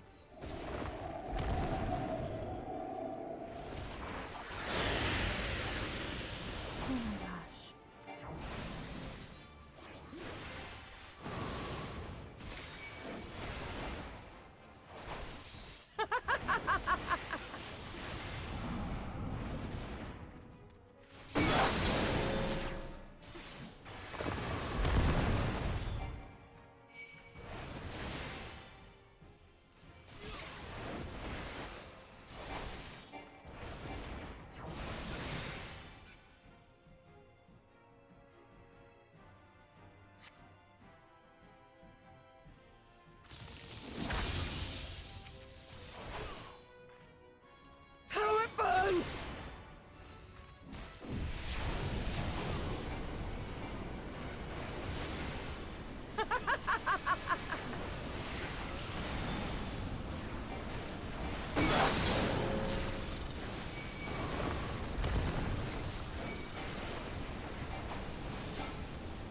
In death do our souls sing!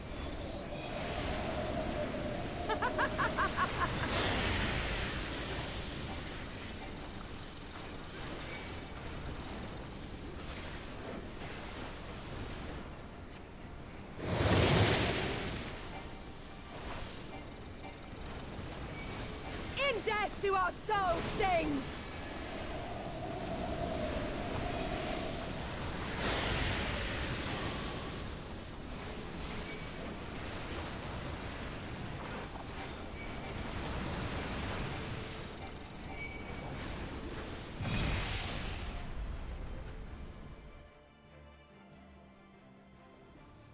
That was very close.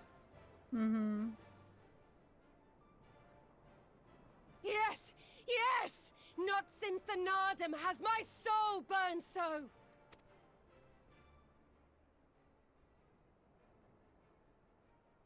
Come! We have only just begun.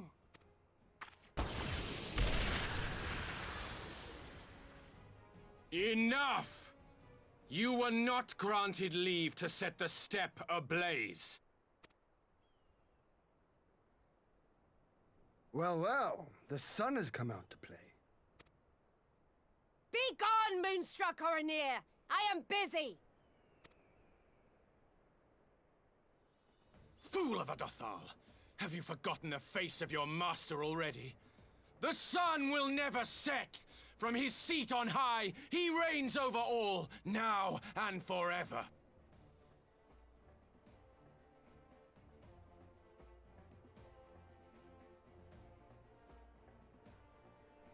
Yet what should he find here but a battle to determine the fate of the steppe? A battle waged without his blessing. This will not stand. You, Doman! You who come to petition the warriors of this land, forget that all Nama's children are wards of the Oranir. As first among my brothers, your petition is mine alone to judge.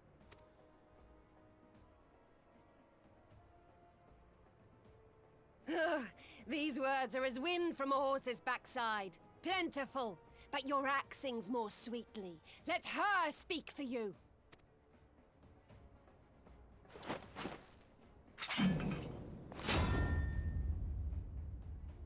Insolent child, you will learn your place!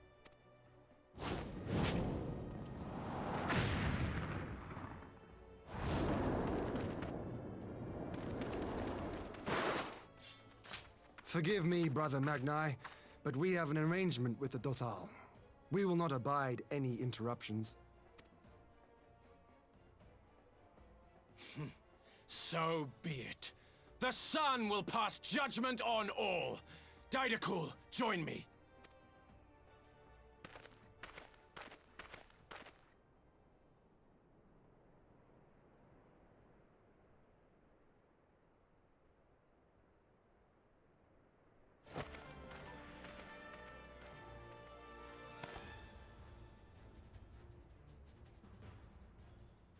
The sun is in good company. We may dance alone.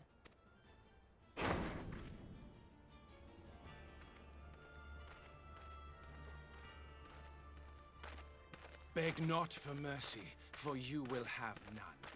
Bear witness to the power and the glory of Azim!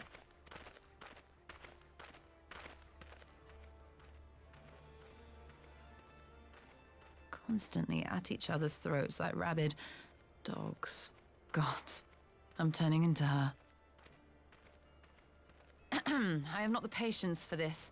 But if we must fight, let us at least be brief. Come.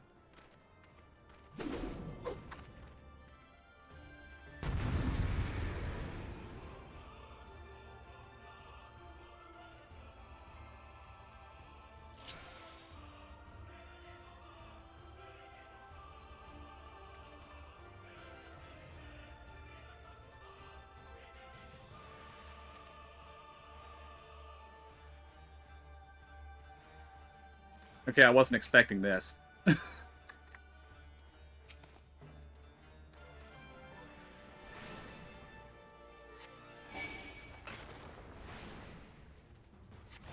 Well, don't die, because you have to start over with the girl again.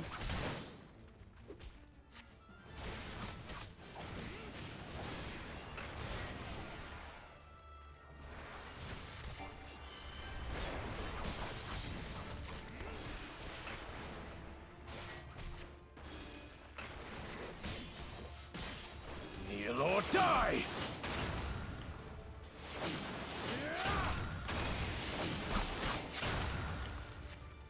Oh my gosh.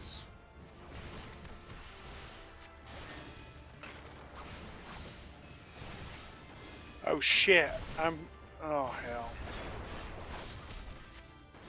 Failed because Food Hind died.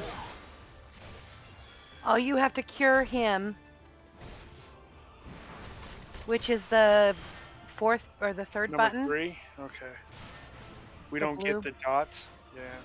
The 4 blue white dots. Anyway, yeah.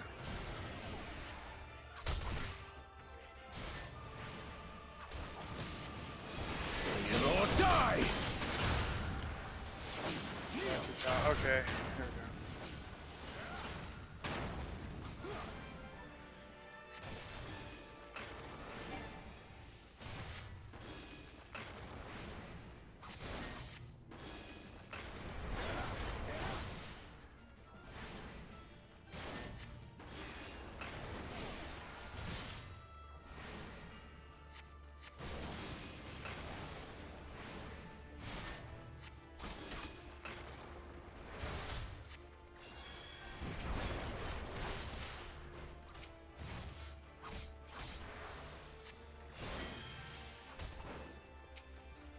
Kneel or die!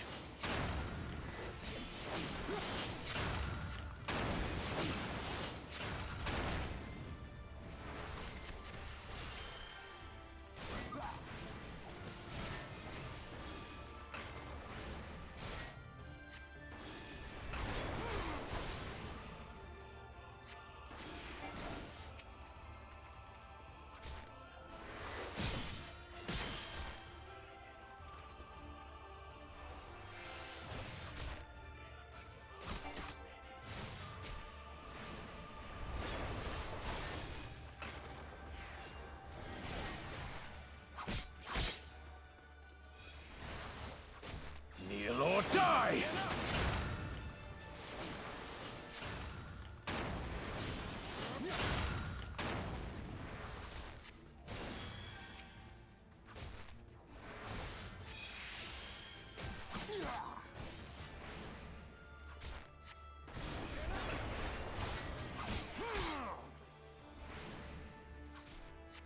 Bow down before me!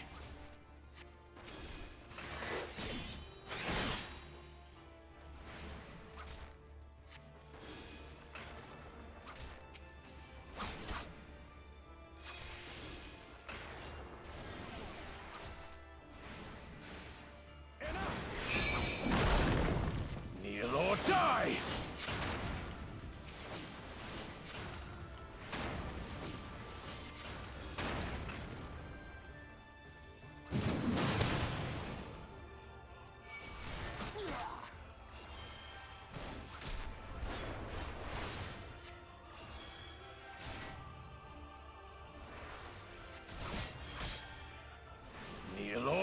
die!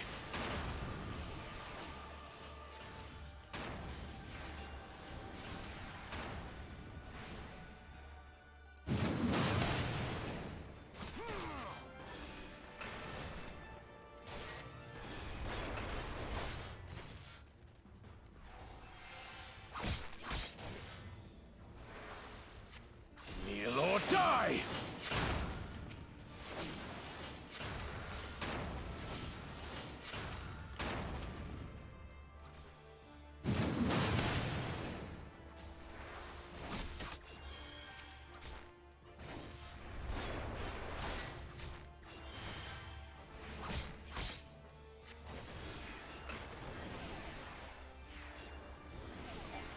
Bow down before me!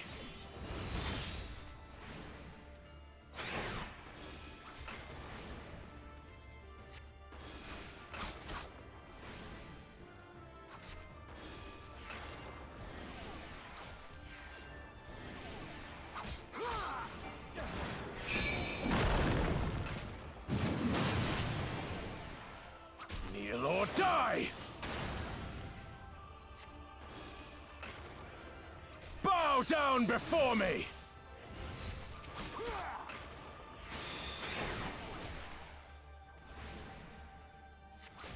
Tremble before the sun!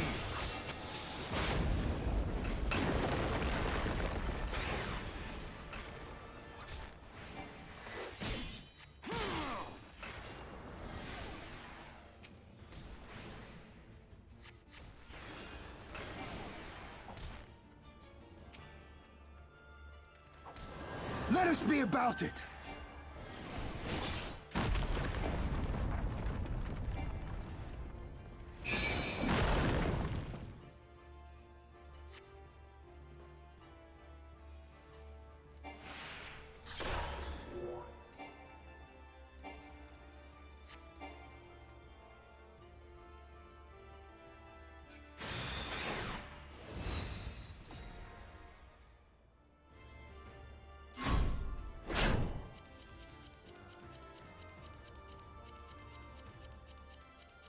Yeah. Ether, to me. Be prepared to button mash.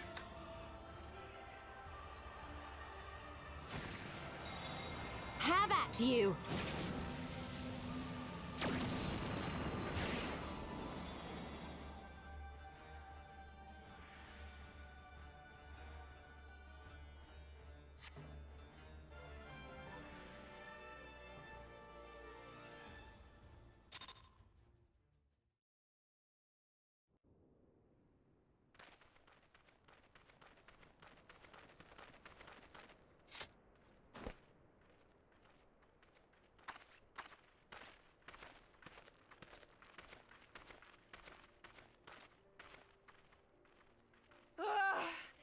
Never have I felt such bliss in defeat.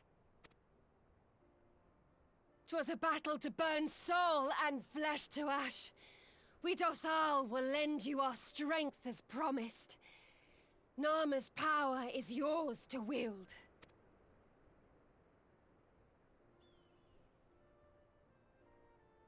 What does the sun say to that?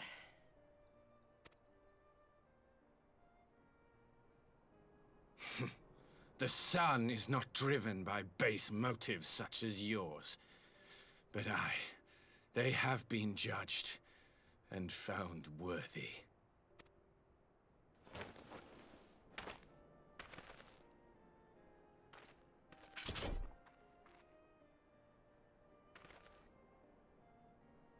It is the way of the Oranir to accord recognition and respect to the strong.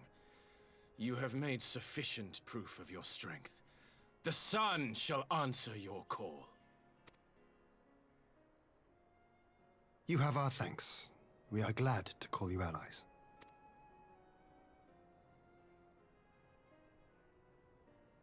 You? By what are you called?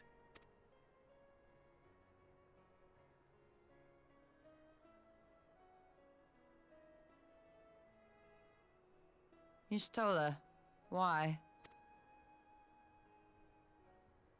Are you... Are you my Nama?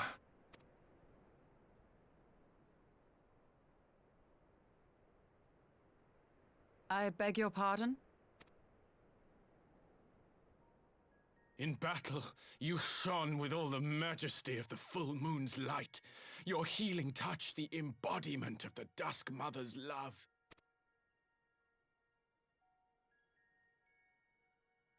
Long had I wondered if my Nama might not be a woman of the steppe.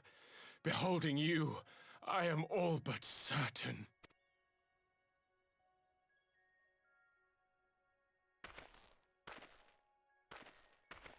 Now, look into my eyes.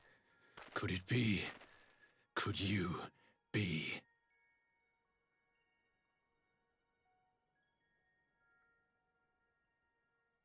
I am. Not interested, little son. Try again when you've become a man. Little?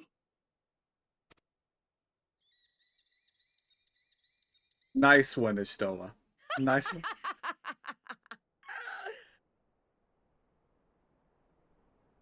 Little son! Little son!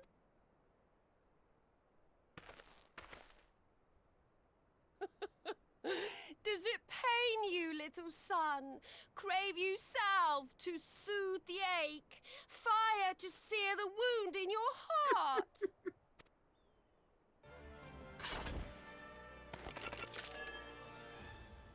Is KJ getting his love story? We have wasted enough time here. Oh, well, he's Siren looking for awaits it in word all the of our wrong success. places.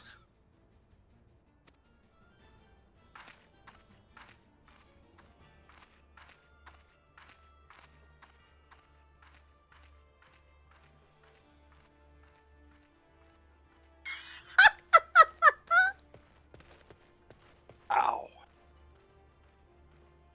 Yeah, that had to hurt. Little man, and he's like tall. I just love the way his voice cracked when he responded to it.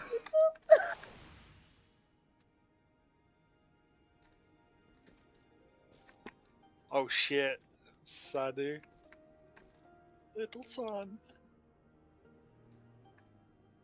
Oh yeah, she'll never let him forget this.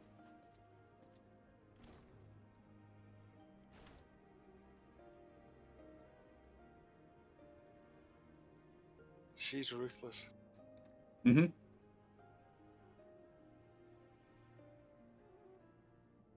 I wish we would roll our eyes.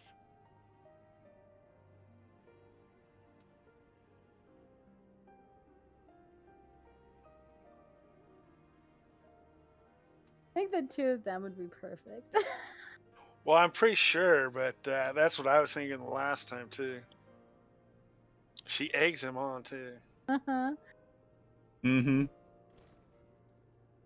At no point have we heard him ask to look into her eyes, though. No, he did, remember? Oh, you're And right. She denied him. She denied him twice, right. in fact. That's right. So he has a special dislike for her, I would say. But I still think she's his whatever moon.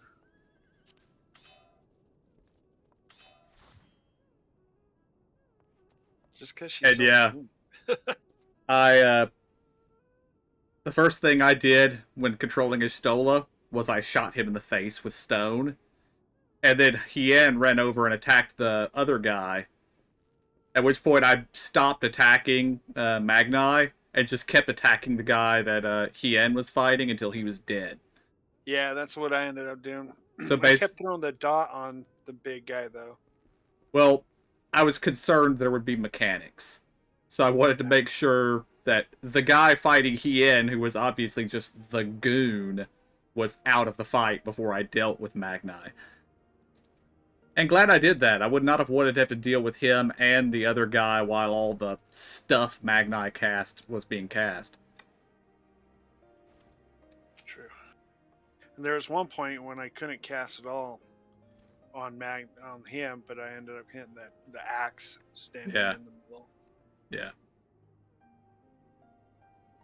You had not only to contend with Sadhu, but Magni too. Such a fierce battle that must have been. Yet here you stand, triumphant. Having passed such a test, they could not well deny you their allegiance. The Maul would make no such demands. Weak though we are, we will gladly stand with you. The steppe is our home, and we will defend it with all of our being. You have my heartfelt thanks. Of all the tribes of the steppe, there is none I would rather have at my side. God's willing, many more will rally to our cause. I shall send word when we have answers from all the tribes. I cannot thank you enough, Cyrena. None of this would have been possible without you.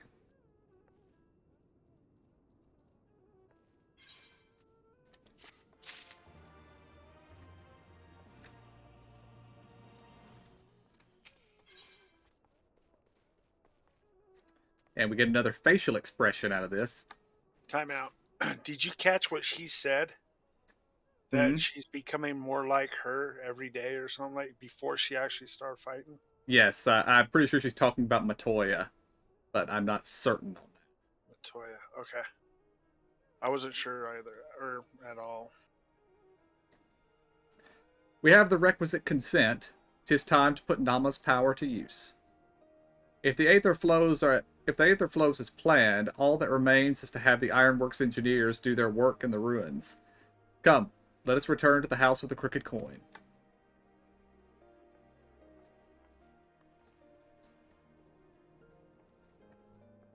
Don't you think it might be a good idea to, warn Cid and Alisei that we're about to send a continent's worth of Aether their way? Nah, surprise is always the best policy.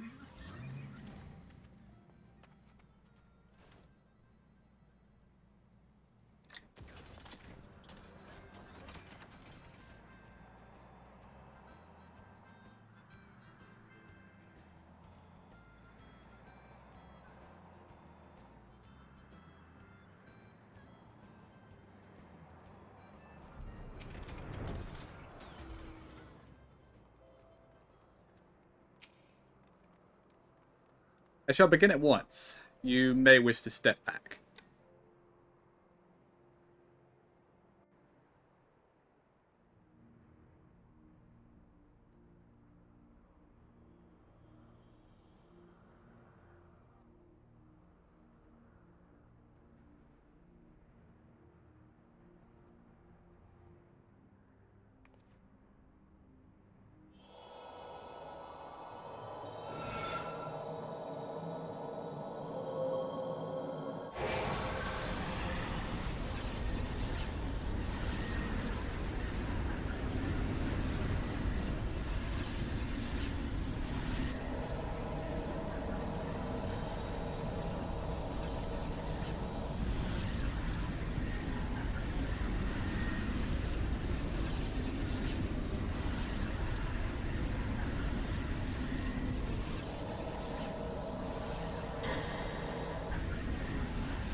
Did it work?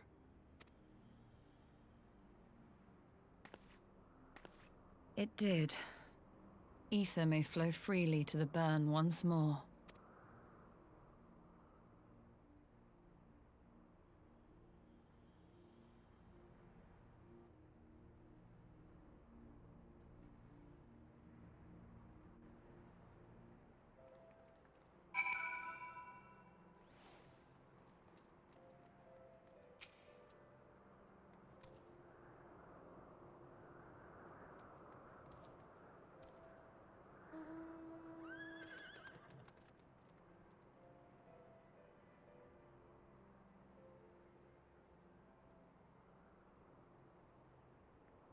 I do not pretend to understand what you did, Ishtola, but you did it.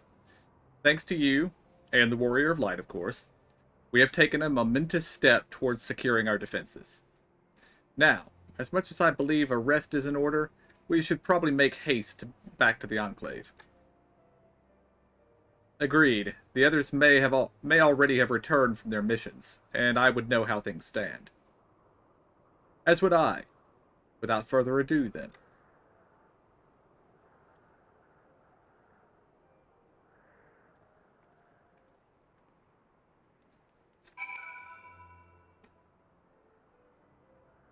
Hey, back to the Enclave, KJ.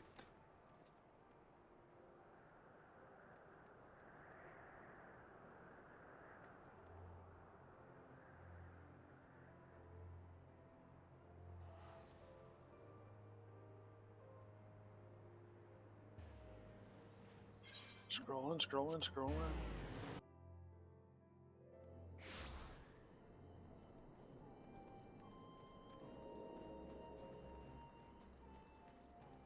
Of course, head right this spot would be best.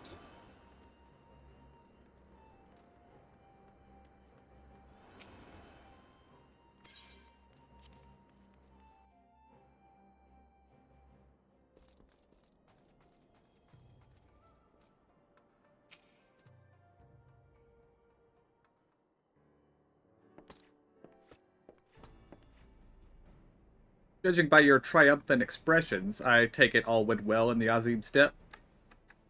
Indeed. We have secured a suitable source of energy for the barrier. Good. Tartaru and I have commissioned Garland Ironworks to ensure that the field generators function as they should. A team of engineers stand ready to set out for the burn at a moment's notice. You need only say the word. I thank you for engaging their services on our behalf. The minutiae of arrangement you may leave to me. Which just leaves the small matter of our alliance. So Yugiri, Hakaru, how fared you with our neighbors? My lord, all the factions we approached are in agreement that the Empire poses a threat, and many responded positively to talk of an alliance. From Hingashi to Suinosatu, however, we receive outright rejections. The former will not break its treaty with the Empire, and the latter will not involve itself in the conflict. Just as we expected, then. Well, there is naught to be done about it. We must focus on the rest. To each of the nations that were amenable to an alliance, I will personally send a missive. And once I have attended to that, I believe we will have done everything we can to fortify Doma's defenses. For the time being, at least. All of which means I may leave for the meeting in Alamigo with a lighter heart. Yugiri, Hakaru, if you would be so kind as to hold the fort in my absence.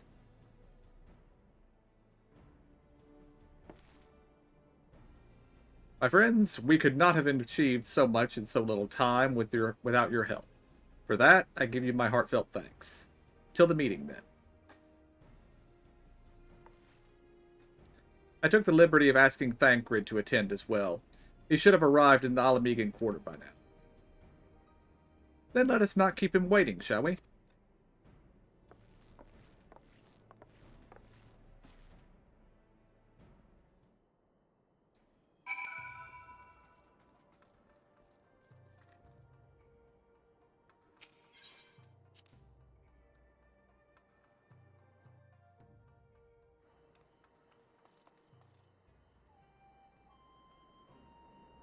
To the Alamigan quarter.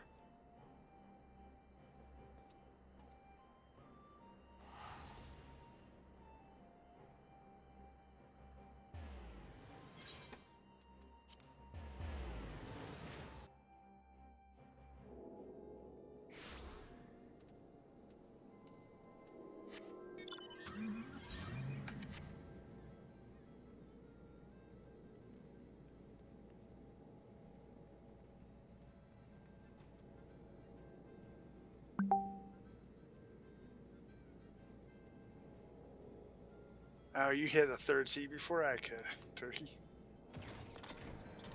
Bounce me back up to the front.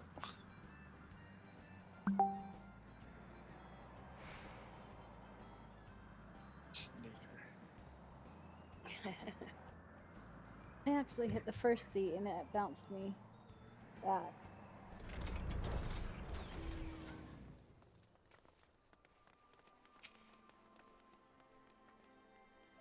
Istola has told me all, and I duly told Urianger and Kryl. Kryl in particular was concerned about Alphanode, but I assured her that everything that can be done is being done. She agreed to continue with her own tasks for the time being, on the condition that I contact her the moment there is any development. So that leaves 4 of us to attend the council. Arnvald is here to assist with security. Incidentally, though, the poor lad seems altogether too distracted for the task. Another one missing Alpha Node, I would expect. But it's almost time. As soon as you are ready, present yourself to the guardsmen at the palace entrance. I shan't be far behind.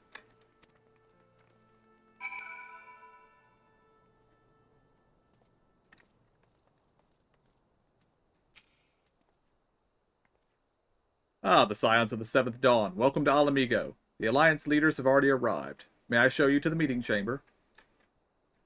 Upon proceeding to the royal palace, several cutscenes will play in sequence. It is recommended that you set aside sufficient time to view these scenes in their entirety.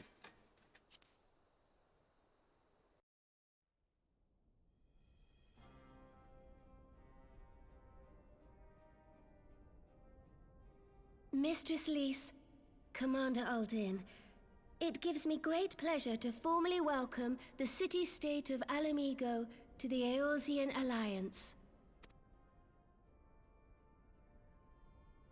The pleasure is ours, Your Grace. I know I speak for all Alamegans when I say that we are glad of this chance to stand with our comrades of the Alliance. And we for our part are glad indeed to be able to welcome friends both old and new. Lord Hien of Doma, at your service. Pray, accept my heartfelt thanks for your generous invitation. Nay, 'tis we who must thank you for journeying so far. And 'twould be remiss of me not to acknowledge the part the Scions of the Seventh Dawn have played in bringing all of us together. In times of great unrest, you and yours have been our constant companions, without whom we would not be here. With apologies to Lord Hien and Mistress Alize, it occurs to me that we have not gathered in this way since that fateful day in Uldar. The day I lost my arm and my freedom. As I lay in my cell, never did I dream that I would one day be given the chance to represent my homeland at this council. I would not even be alive had you not plucked me from the jaws of death. You, Yugiri, and Alphino. Would that the lad could be with us.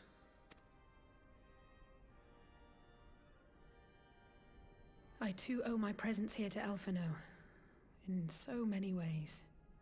Until such time as he returns, I mean to carry on his good work as best I can.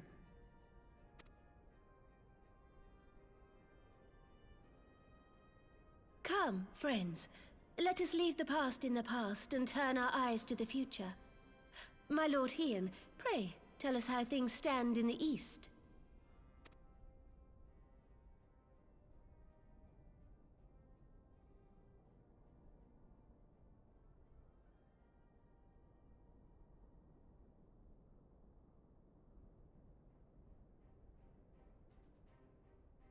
Having heard the rumors of dissent in Garlemald, I dared to dream of a peaceable solution.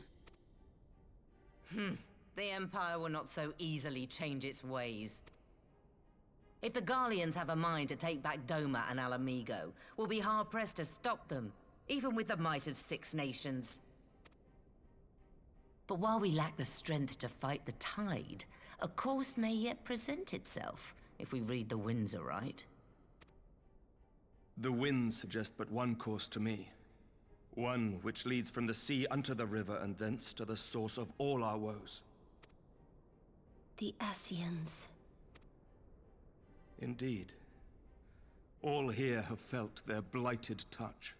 It was the bringers of chaos who nurtured the Archbishop's tyrannical ambitions. They who bestowed upon him the secrets of summoning, as they have so many others before and since. And while they remain, we shall know no peace. Our objective is clear. The question is how to achieve it. That our enemy parades about in Xenos' skin poses problems in itself, but ere we get to them, How are we to infiltrate the Empire and get close enough to strike?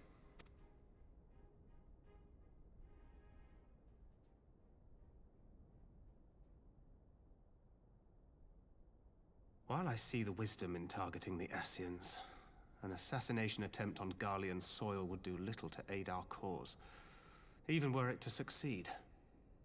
It's time we used our enemy's preferred tactic: subterfuge.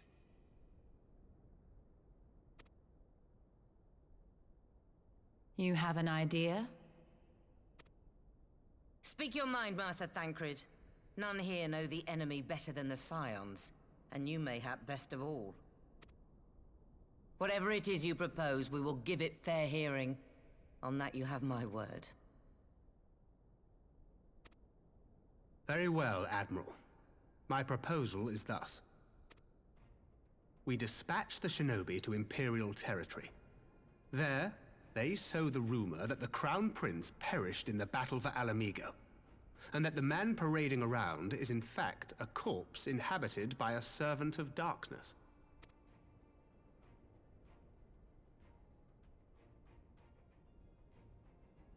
Well, it does have the ring of truth about it.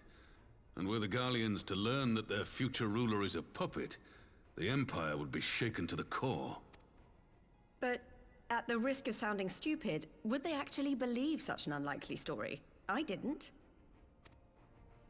Ordinarily not. But prior to his miraculous recovery, rumors of Xenos' death had already begun to circulate around the Empire. Ultimately, however, what the masses believe is not our chief concern. Our true objective is to create an opening for rival factions within Garlemald to exploit. Just as a war of succession erupted in the wake of Emperor Solus's death. A war which raged until but recently, plunging the Imperial House into disarray as nephew and uncle grappled for the throne. It is no coincidence that one of Varys' first acts as Emperor was to name Xenos heir apparent, family feuds being so tiresome when armies are involved. Not all welcomed his choice of successor, however. There is no shortage of individuals who aspire to the throne, who would jump at any chance to seize power. The news that Xenos is not only dead, but a puppet to diabolical forces, would be too enticing to ignore. The Empire would not be quick to recover from a second war of succession. I am no stranger to infiltrating Imperial territory. With a team of operatives gathered from among the Alliance's finest, the plan should have a reasonable chance of success. Dorma already has shinobi in place throughout the provinces. We stand ready to act, and act we must. What say you all?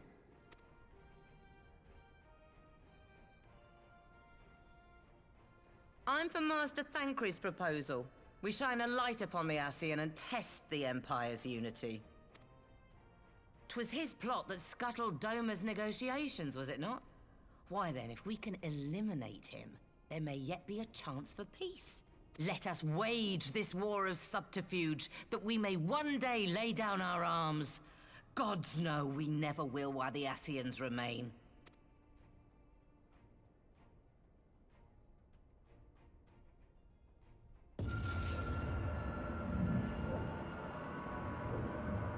That way. Sorrow.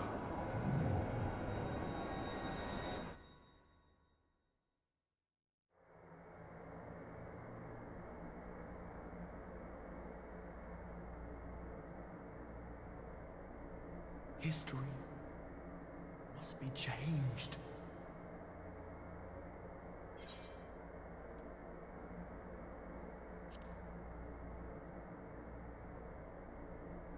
Ahead looms a calamity.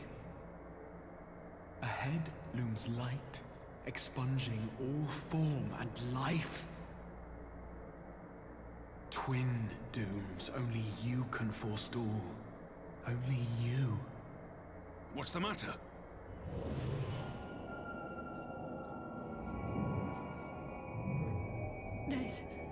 There's a voice. Spies in our midst. I sense no such presence. Let expanse contract. Eon become instant. Throw wide the gates that we may pass.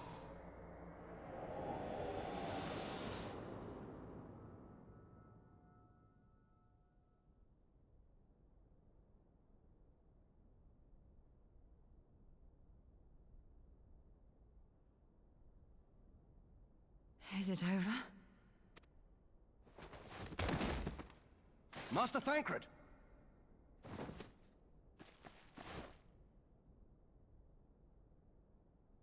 12 for Fend. Bear him to a private chamber. Have every healer make ready.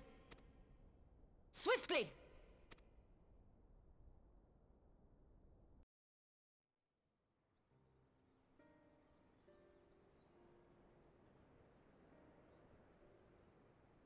Master Thancred remains in slumber.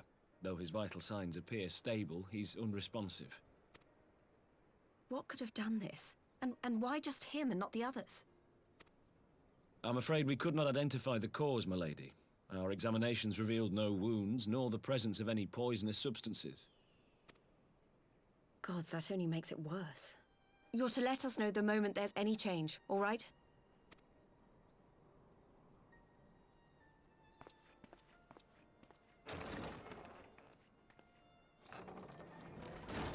Thank you for coming. Knowing Thancred, he would apologize for being otherwise engaged at so crucial a juncture. In gifting us a course of action, Thancred sowed the seed of all that is to follow. We have but to nurture it as best we can. To him, I would say, rest easy, that he may wake to enjoy the fruits of our labors. Now, the matter of the mysterious voice must not be forgotten. Will you tell me exactly what happened? Alize and I heard a voice in the moments before Thancred collapsed. It was accompanied by a severe headache, as if something were clutching at our minds. Did you experience the same thing?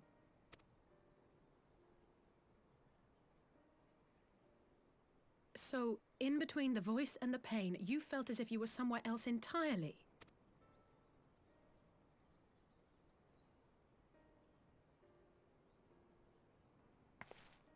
Your testimony confirms my suspicion. That which you experienced was, I believe, your soul being plucked from your flesh. Called. Called? I myself examined Thancred. Reach out as I may, I could not sense in him the spark of life that is his soul.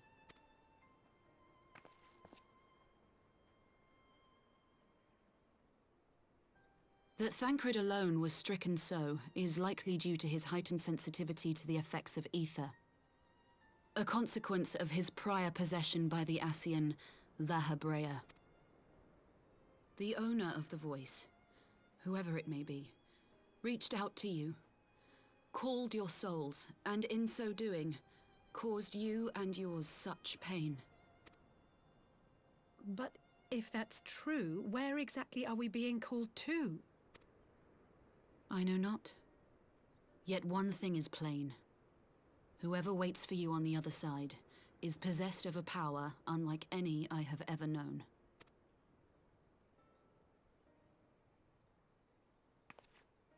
Forgive us, Lys, but may we leave Thancred in your care for a time? As if you had to ask. I may not be a scion anymore, but I'm no less a friend. Don't worry. I'll see to it that Thancred's well looked after. Just focus on solving this mystery, all right? Thank you, Lys. As the Elder Seedseer says, 'tis no ordinary individual we are dealing with. Nor can we discount the possibility of Ascian involvement. Whoever or whatever is behind this, the sooner we find out, the better.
I just tried to call Urianger on his link pearl. He didn't respond, but I dare to hope that he possesses some knowledge we do not. Ah, Urianger. Something happened during the meeting. Thancred's collapsed. A disembodied voice suddenly started... What? But that's... We should talk about this in person. Alright, we'll meet you there. That was Urianger. He heard the voice too. In Thanalan?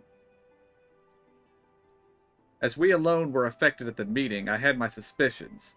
But if the voice also spoke to Urianger, there can be little doubt. The Scions were targeted specifically. But whom, and to what end, is the question. One to which we must find an answer, with all possible haste.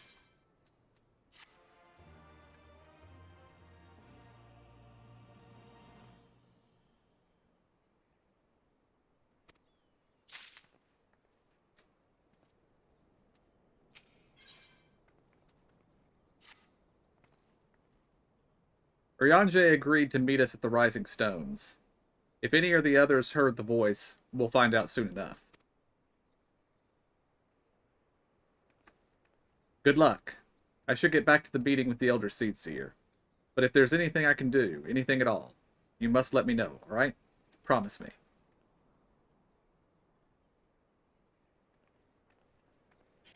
I wonder about that other, the skull chick.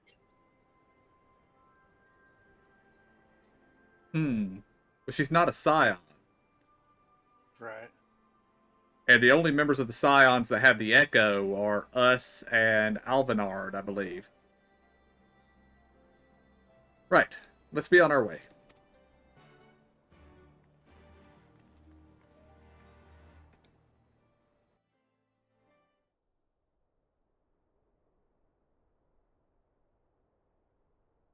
Oh, Kryl has it too.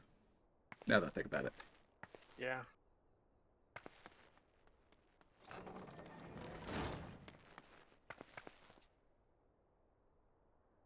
Urianger! God, it's good to see you. Would that our meeting were under happier circumstances. I judged the voice sufficient cause for concern even before you sent word of its effect on our comrade.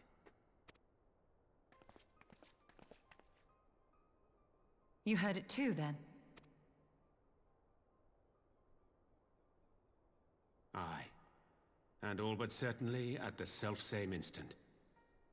Alas, pained as I was, I could make little sense of what few words did then reach mine ears.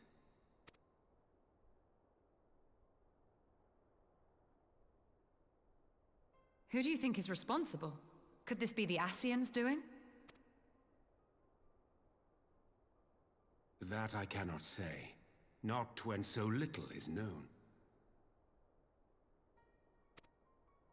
Ere I indulge in speculation, I would examine Thancred with mine own eyes. To Alamigo, then, without further delay. One other thing. During my visit to the Far East, I observed a strange phenomenon. Thou referrest, I presume, to the localized reduction in etheric density. Well, that spares me the trouble of an explanation. Yes, I noted precisely that at two apparently unconnected locations. I take it the phenomenon is not limited to the Far East. Indeed not. Of late, our agents charged with surveilling the beast tribes have spoken of little else. In every corner of the realm, they tell of places in which the ether hath grown thin. Naturally, my suspicions first turned to primal activity, but the areas thus affected betray no evidence of summoning. I must confess to being quite perplexed. If the same phenomenon is being observed in multiple locations on opposite sides of the world, we may safely discount regional factors. Needless to say, this warrants further investigation. Indeed, I shall make it my task to.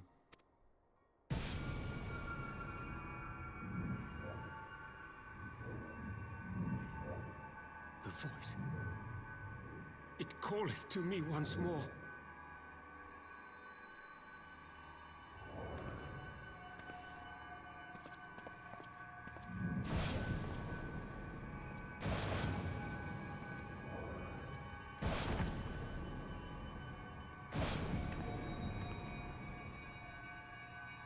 I hear it too.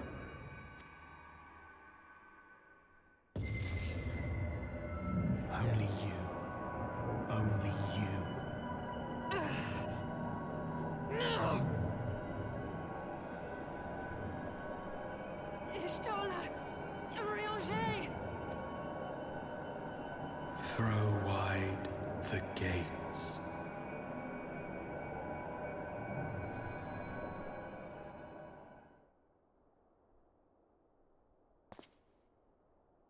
No! No, this can't be happening!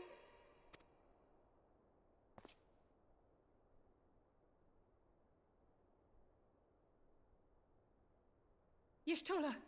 Urianger! Open your eyes! Open your eyes, I beg you! Say something! Anything! Not again. Please, not again.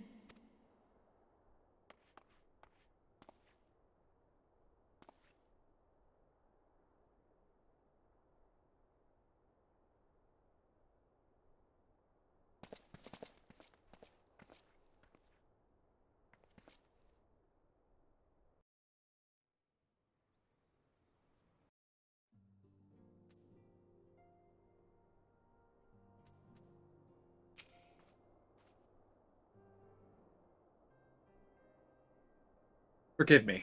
That was an unseemly display. It happened before your very eyes, my lady. None here would have behaved any differently. We have borne the two of them to a private chamber. But tell me, is it true that Master Thancred languishes in a like state in Alamigo? I'm afraid so, though given the circumstances, it would seem best to observe them together. I will send word to Lys that he should be brought here. Take heart, my lady. The world is full of scholars and knowledgeable folk of every persuasion. Someone out there is bound to know what ails our comrades, and how it may be cured. Thus we will rouse them, no matter what. That we will, Hori. That we will. But first things first, our comrades will have questions. May I ask that you explain the situation to them? I must attend to a private matter.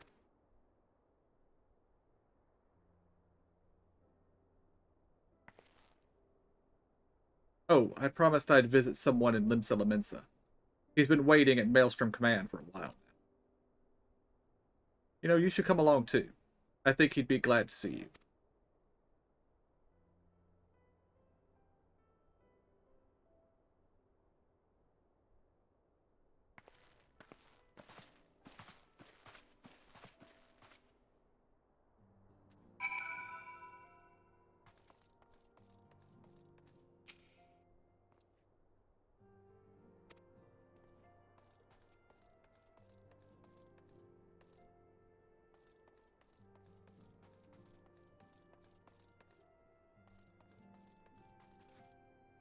Making sure Kryl wasn't around.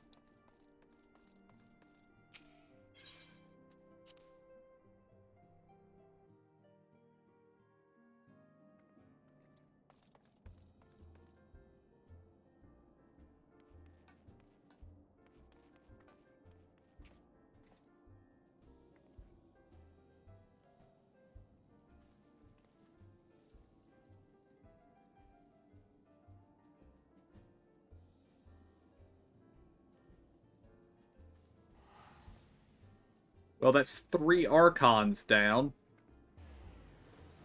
Trying to think of who hasn't been hit by this that we know of. What's her name? The Lullafell. Kryl. Yeah. Technically, she's not a Scion and not an Archon. So maybe she's been ignored? I don't know.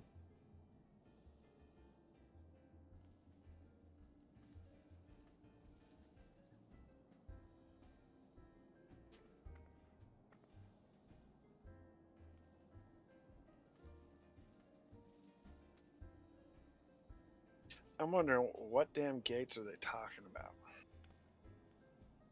Good question. Lots of gates. Mm-hmm. Oh, and earlier when I said that was close, I defeated what's her name? Sura, the Dorthal commander, with like 2 seconds left. Oh, dang. Think I was the same. I was hoping those with higher DPS numbers might have gotten through it easier. But I got through it pretty easy, but I don't know how close to seconds I had left of it. You know, I didn't pay attention to that. well, I know it was less than 5 because I had in my chat at the end of the fight 5 seconds to meteor impact. So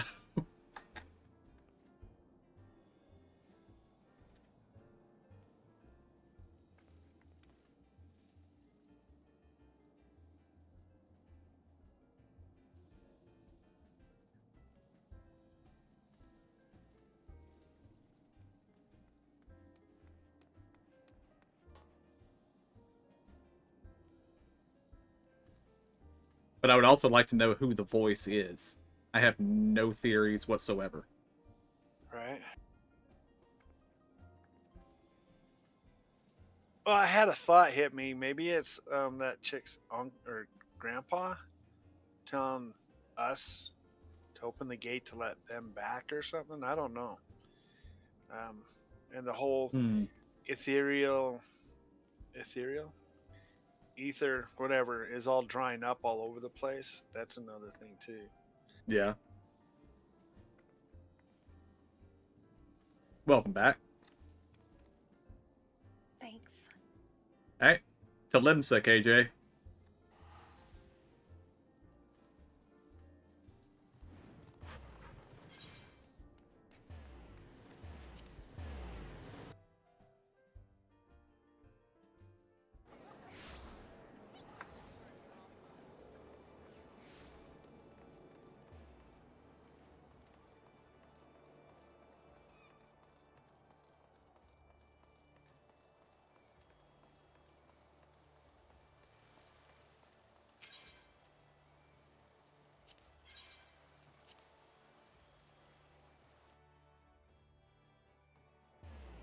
All right, from here where? You know how terrible I am at navigating Limsa. I guess the aft castle is probably the closest. Yeah.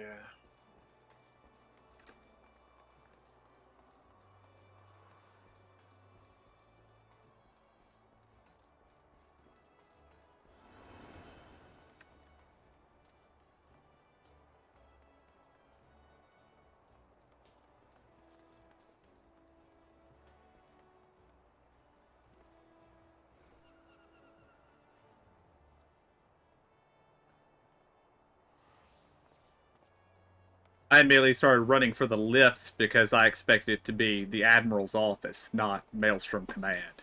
So...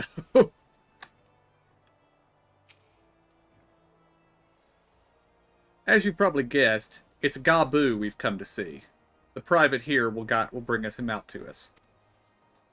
Ever since the Maelstrom took him in, I've tried to visit as often as I can. And after what befell our friends, I was taken by an urge to visit again. It's difficult to explain.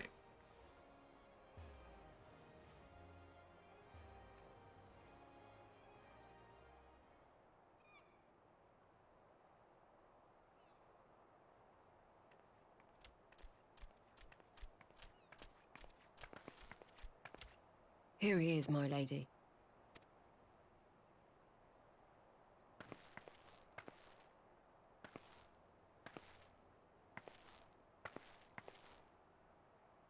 Gabu, it's been too long.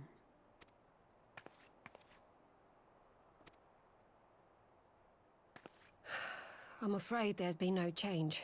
If he can see or hear us, he has given no sign.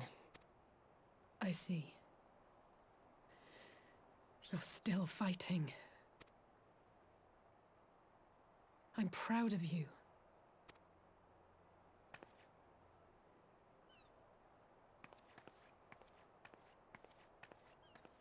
We promised that we would come and visit you together, didn't we? Alphino and I. I'm sorry that we haven't managed that yet. You know, with the three of us like this, does it not remind you of that night? Of the stars beyond count twinkling in the heavens? I was feeling pretty low back then. Powerless. But I knew that my brother was close by if I needed him, and that the others would be waiting for me back at the Rising Stones. Not like now.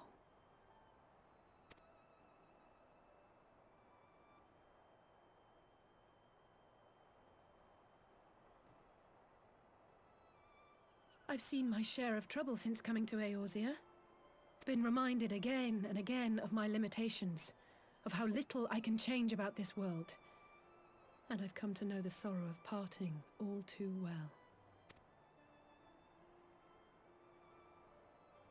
But to have the people I hold dear struck down before my eyes, and be powerless to help them, that I cannot bear.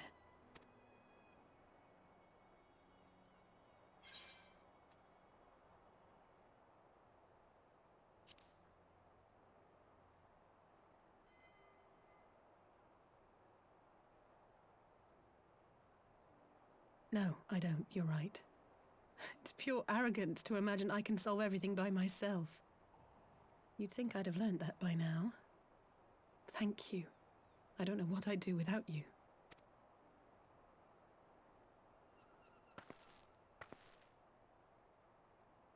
Well, that's more than enough brooding for one day. Come on. We have friends to save.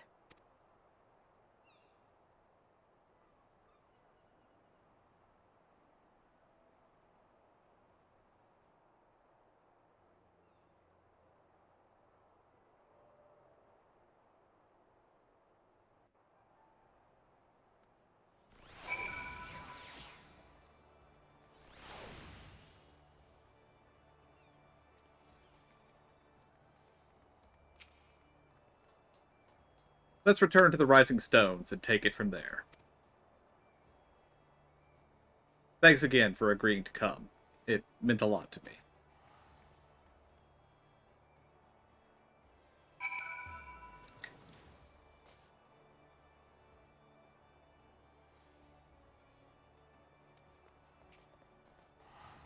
Yeah, I like that guy's robe glamour there. Mm-hmm. Yeah, it's cool.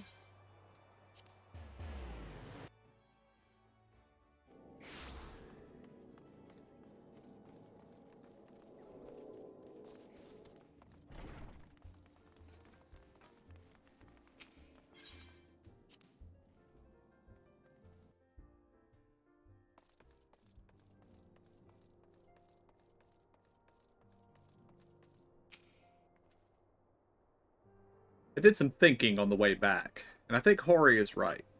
We need to seek outside help. Ordinarily, we would turn to our own experts on such matters, but they're both among the stricken. I will begin by reaching out to the myriad guilds and research institutions here in Eorzea.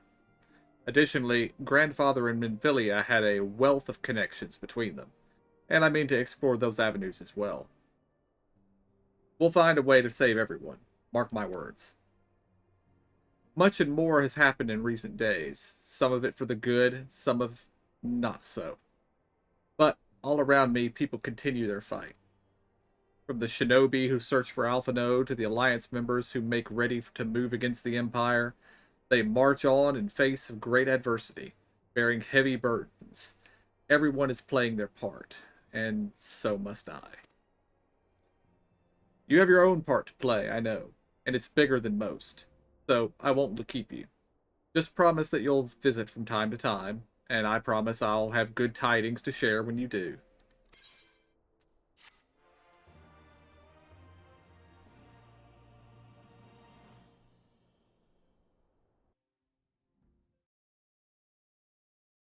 Meanwhile, in the Imperial Palace.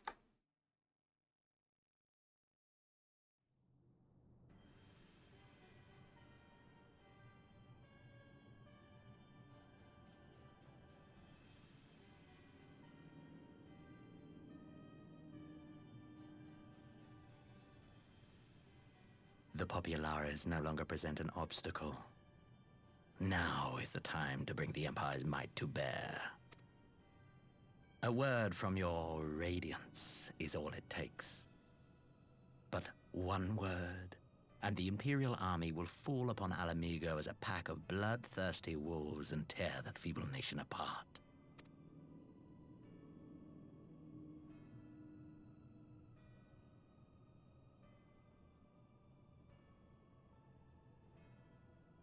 Have you no words for me? Despite the lengths I go to, an emissary playing the part of a fool. When first I took this face, I swore to use all of my knowledge, all of my power, to further the cause of the Empire. My deeds stand testament to my commitment. And with this adamant flesh at my disposal, I could destroy the Icon Slayer as easily as one might swat a fly. Why do you hesitate?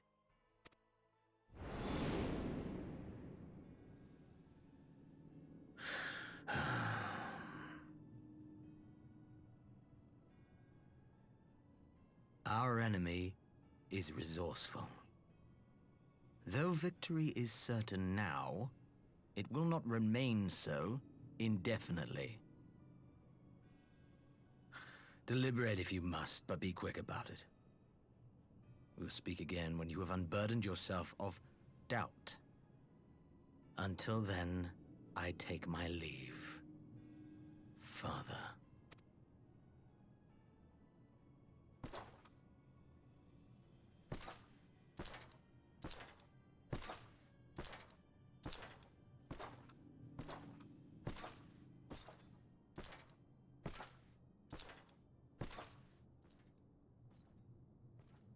I should be the one to sigh.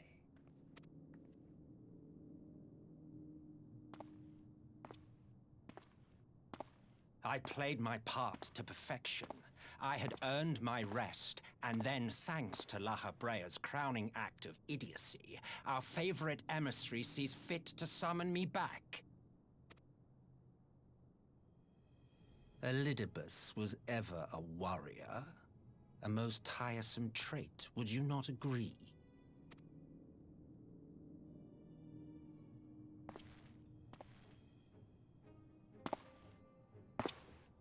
What? Have you no words for me either? No matter. I've long grown weary of this mummery. Now, my dearest grandson, let me remind you of your place in the simplest of terms.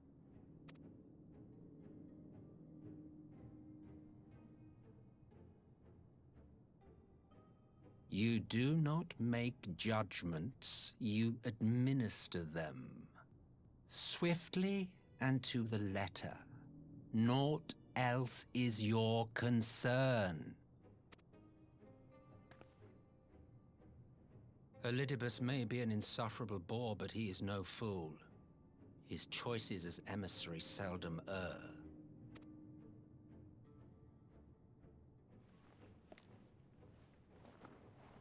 If aught threatens the balance twixt light and dark, it falls to you to remove it. Be it by your own hands or by your armies, you have ample means at your disposal.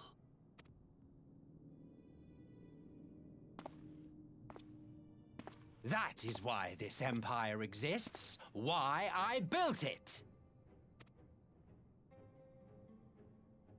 Oh dear, have I touched a nerve? You always were an easy one to read. I pity you, I do. As they say, ignorance is bliss. And I know how much happier you would be not knowing the things you know. The Founding Father was an Ascian, and he created the Empire solely for the purpose of sowing the seeds of chaos.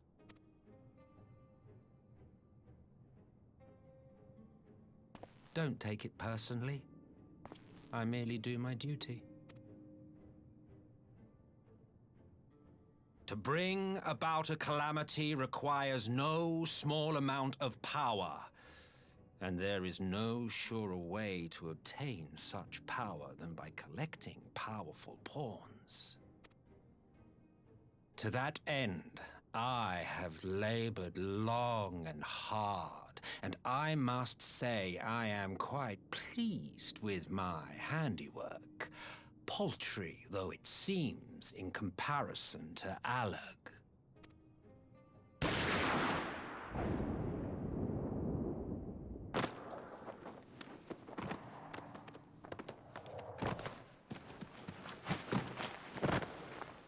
You fiends are overfond of your own voices.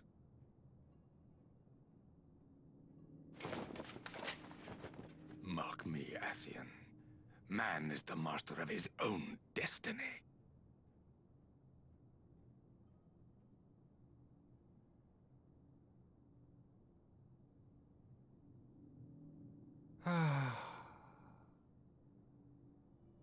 Such a waste of time and energy, both yours and mine.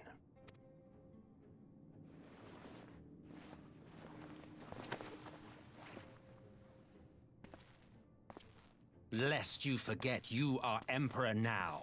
If you wish to spout drivel about man's destiny, save it for the masses. It will serve to give them a sense of purpose, and you, pliant pieces for the game.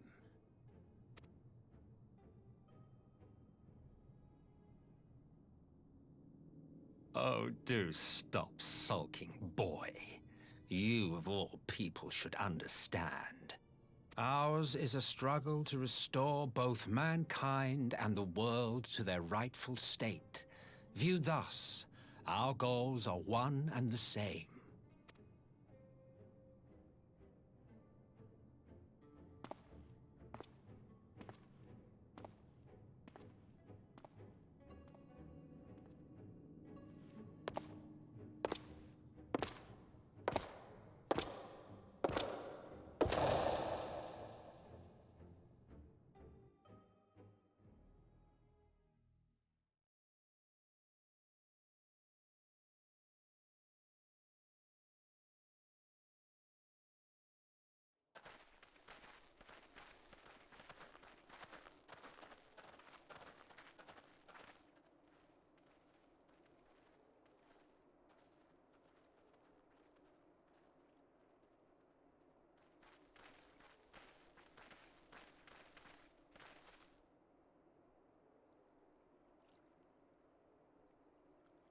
What in the world?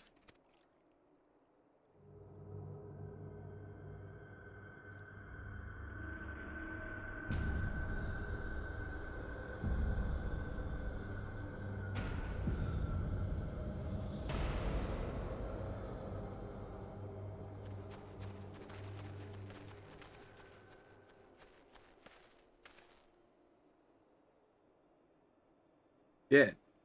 All dead. Yet I see no wounds, nor any evidence of battle.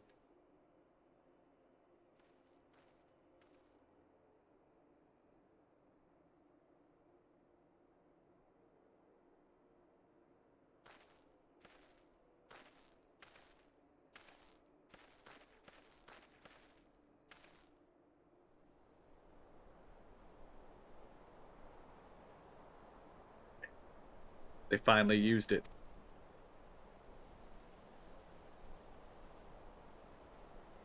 The Empire developed an alchemical weapon in Girabanya, a gas. Black Rose, it was called. And to breathe it in, to breathe it is to breathe your last. And that did this? I thought the project abandoned, and its vile fruit destroyed, but naught else could have wrought such an atrocity.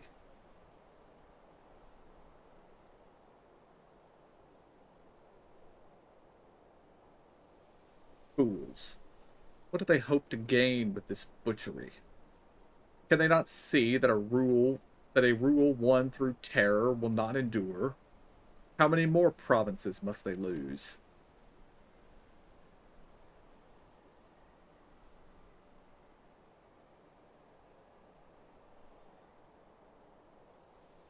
Nay, wait.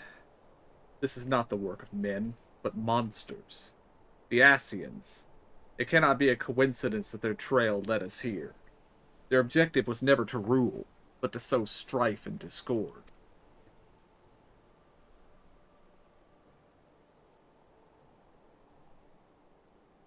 Such a crime does indeed bear the mark of the bringers of chaos.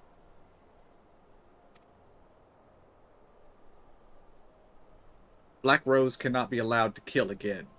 We must find the Ascians and put an end to their plot.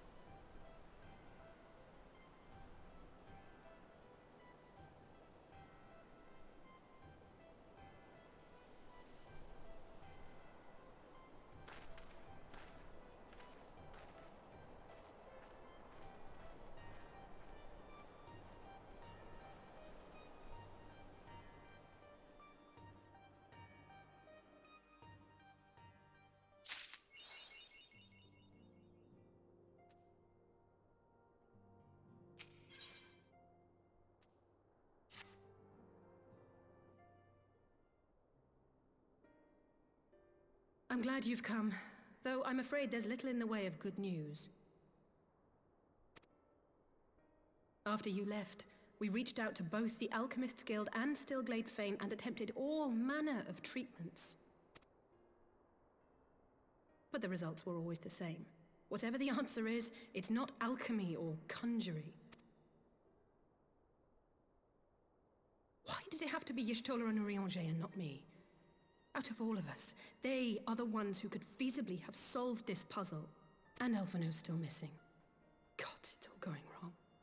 Where do we even start? A grave situation indeed. Might I be of some assistance?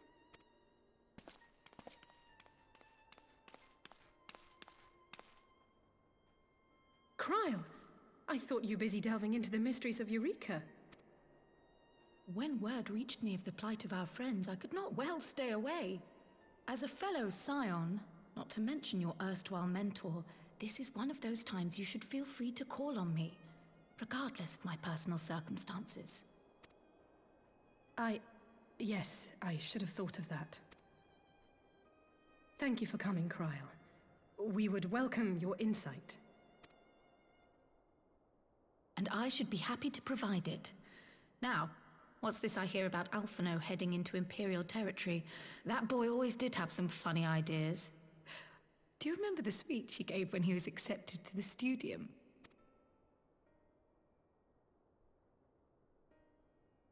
My life's goal is naught less than the salvation of this star.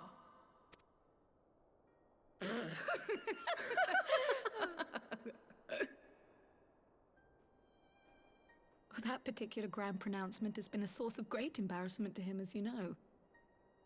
But the fact of the matter is, he meant every word and has lived his life accordingly. Yes, he remains altruistic to a fault, but I'm worried he was too fixated on his goals to see the dangers, as has happened before. You needn't be so concerned. Though his values remain the same, Alphino is not the blinkered boy he once was. Slowly but surely his eyes have been opened, thanks to a certain someone.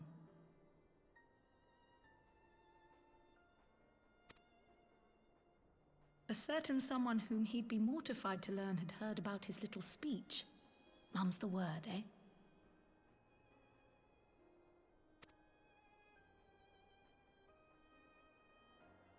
Right, I'd better have a look at our patients.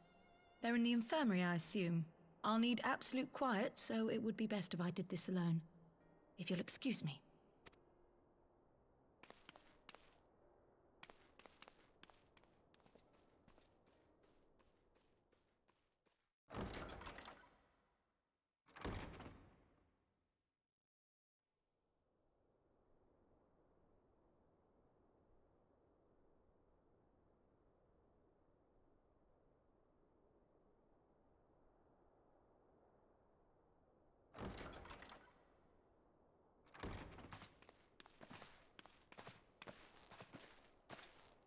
All three are in fine physical health. At a glance, I would say they were merely sound asleep. Except for the fact that I couldn't sense the slightest trace of them in their bodies. It's as if their souls have taken leave of their physical forms. Ah, yes. The Elder Seedseer made a similar observation. I've read the report. When you heard this mysterious voice, you described feeling as if you were somewhere else, yes? If we assume the ether which comprises your essence is being drawn to some other place, then it may be possible to follow the trail it leaves behind, just as we did in our search for Thancred. I wasn't around for that, but I can't imagine it was easy. Oh, it wasn't. But that's no reason not to try. I will have need of Master Matoya's crystal eye if I'm even to make the attempt. So I suggest we pay her a visit.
You know, she didn't even ask to see if we had any time to rest or not. Emo, you're in the red chair.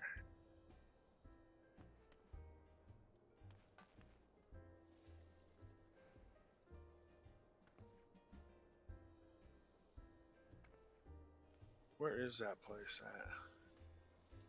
Idlishire is the closest. Yeah, that cutscene was some stuff out of left field there. Yeah. And then Grandpa, whatever, Emperor is still alive. Apparently he's an Asian, so he's immortal. So He started, yeah.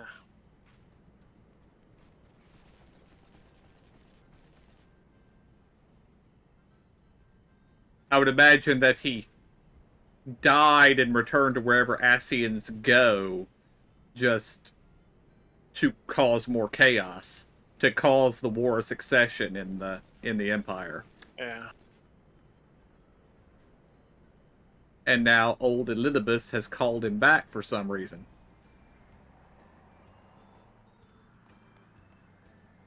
Or Elidibus doesn't know he's there, but he came back because something Elidibus is doing.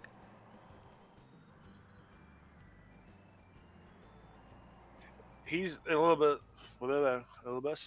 He's in the sun's body, right? Right.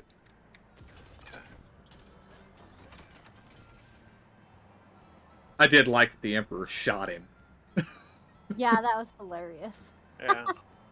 He needs to get like psychically enhanced bullets so he can kill these guys, like psychers and stuff. We're ethereal coated bullets. There we go.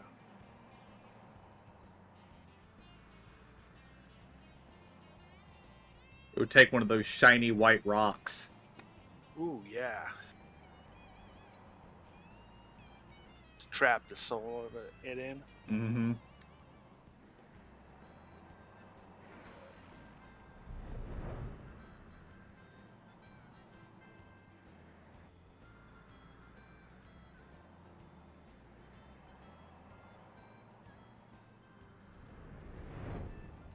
So the only weapon that actually kills those guys is gone that we know of, right?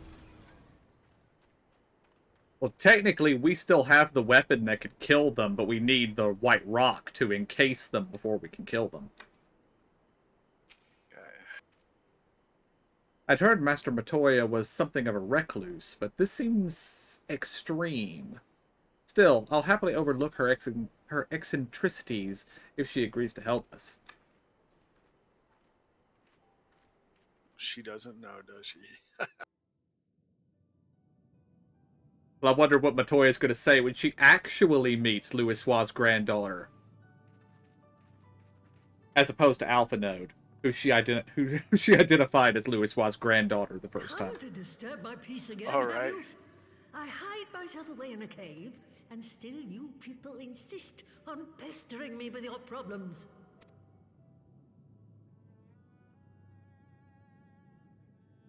Oh, I mistook you for young what's-his-name, but I see now you're the sister.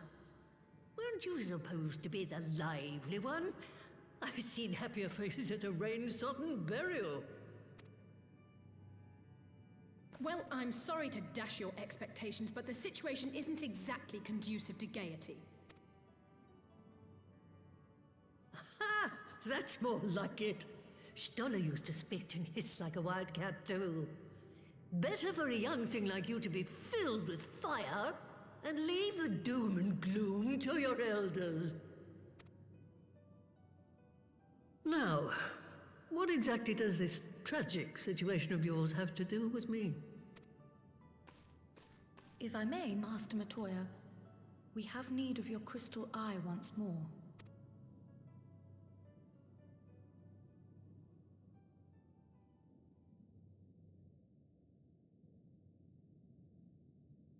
And Stoller is one of the afflicted, is she? Very well. She may be an ungrateful stray, but she's my ungrateful stray, and I'll not see her buried before I am.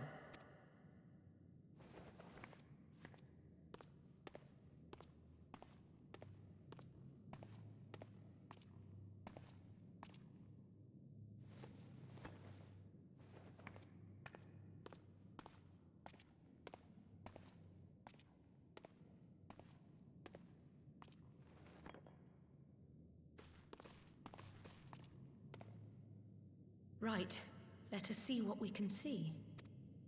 I'll begin from where our friends first fell, and cast my senses out from there.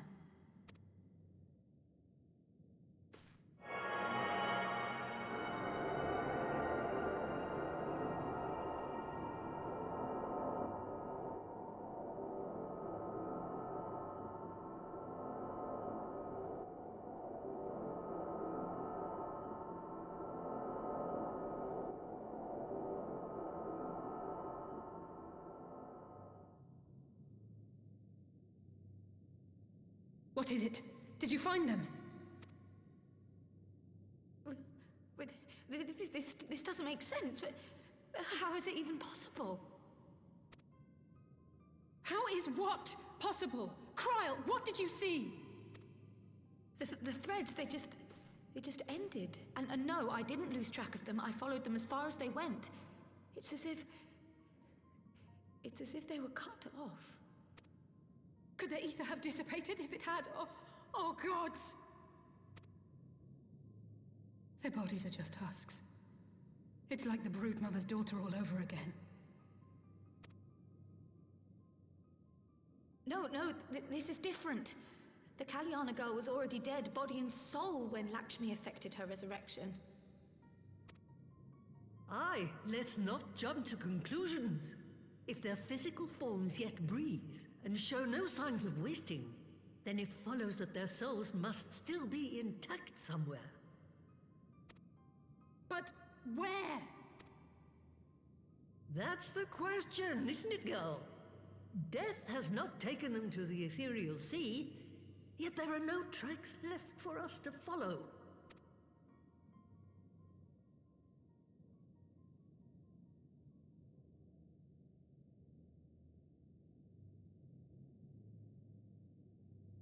We're no closer to an answer than when we started. But knowing their souls are still out there is progress of a sort. We just have to keep looking. Pray, excuse me a moment. Yes? I remember, but... What, to Alamigo? We're on our way. That was Lee's. Apparently, a group of Populares have defected to Alamigo, and Maxima, the envoy Alphino left with, is one of them. I'm sorry. I realize we've barely begun here, but...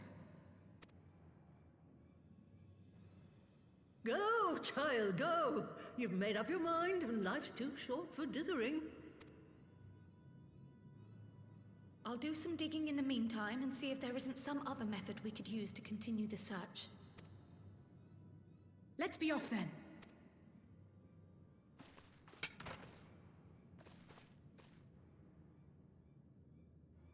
Oh, not again.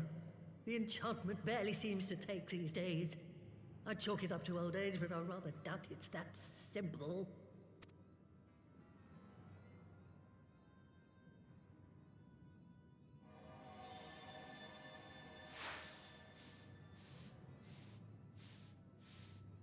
Before they took ill, Y'shtola and Urianger were sharing notes on a thinning of the ether. It seems to be happening all over.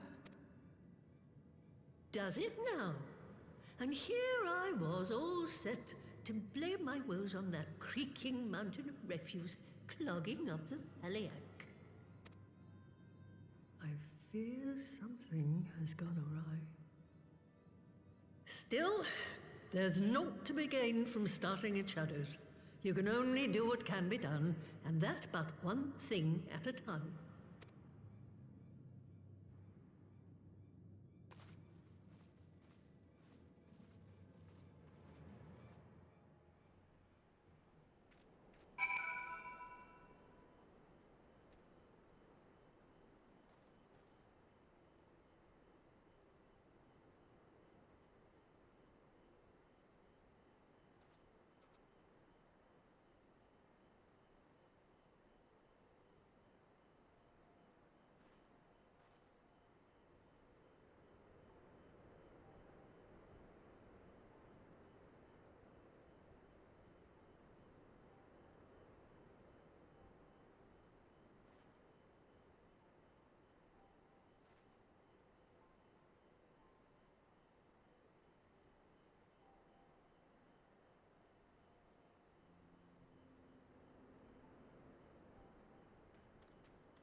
So that was the woman who tamed Ishtola.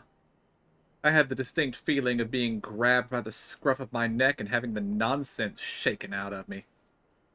When Alphinaud is back, I'd like to visit again, and ask her what tales she has of grandfather.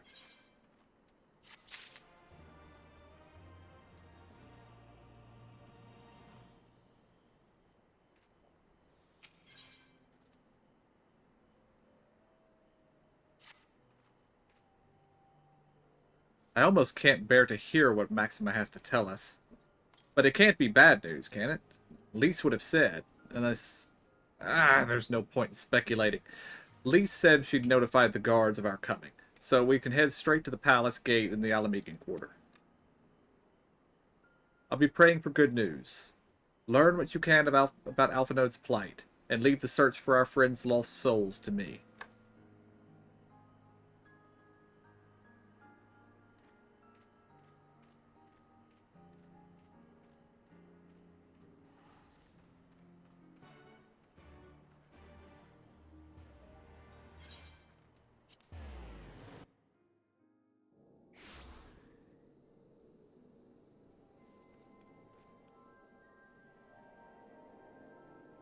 How much time do y'all have? Or do we need to be winding up? It's up to email. We probably should end soonish. Well, I would say we go finish this quest, but we risk running into another half-hour-long cutscene. So... Yeah. Yeah, okay, so just... yeah, we should probably call it here. Alright, guys. We're going to call it here for the night, and hopefully we'll be back tomorrow with some more.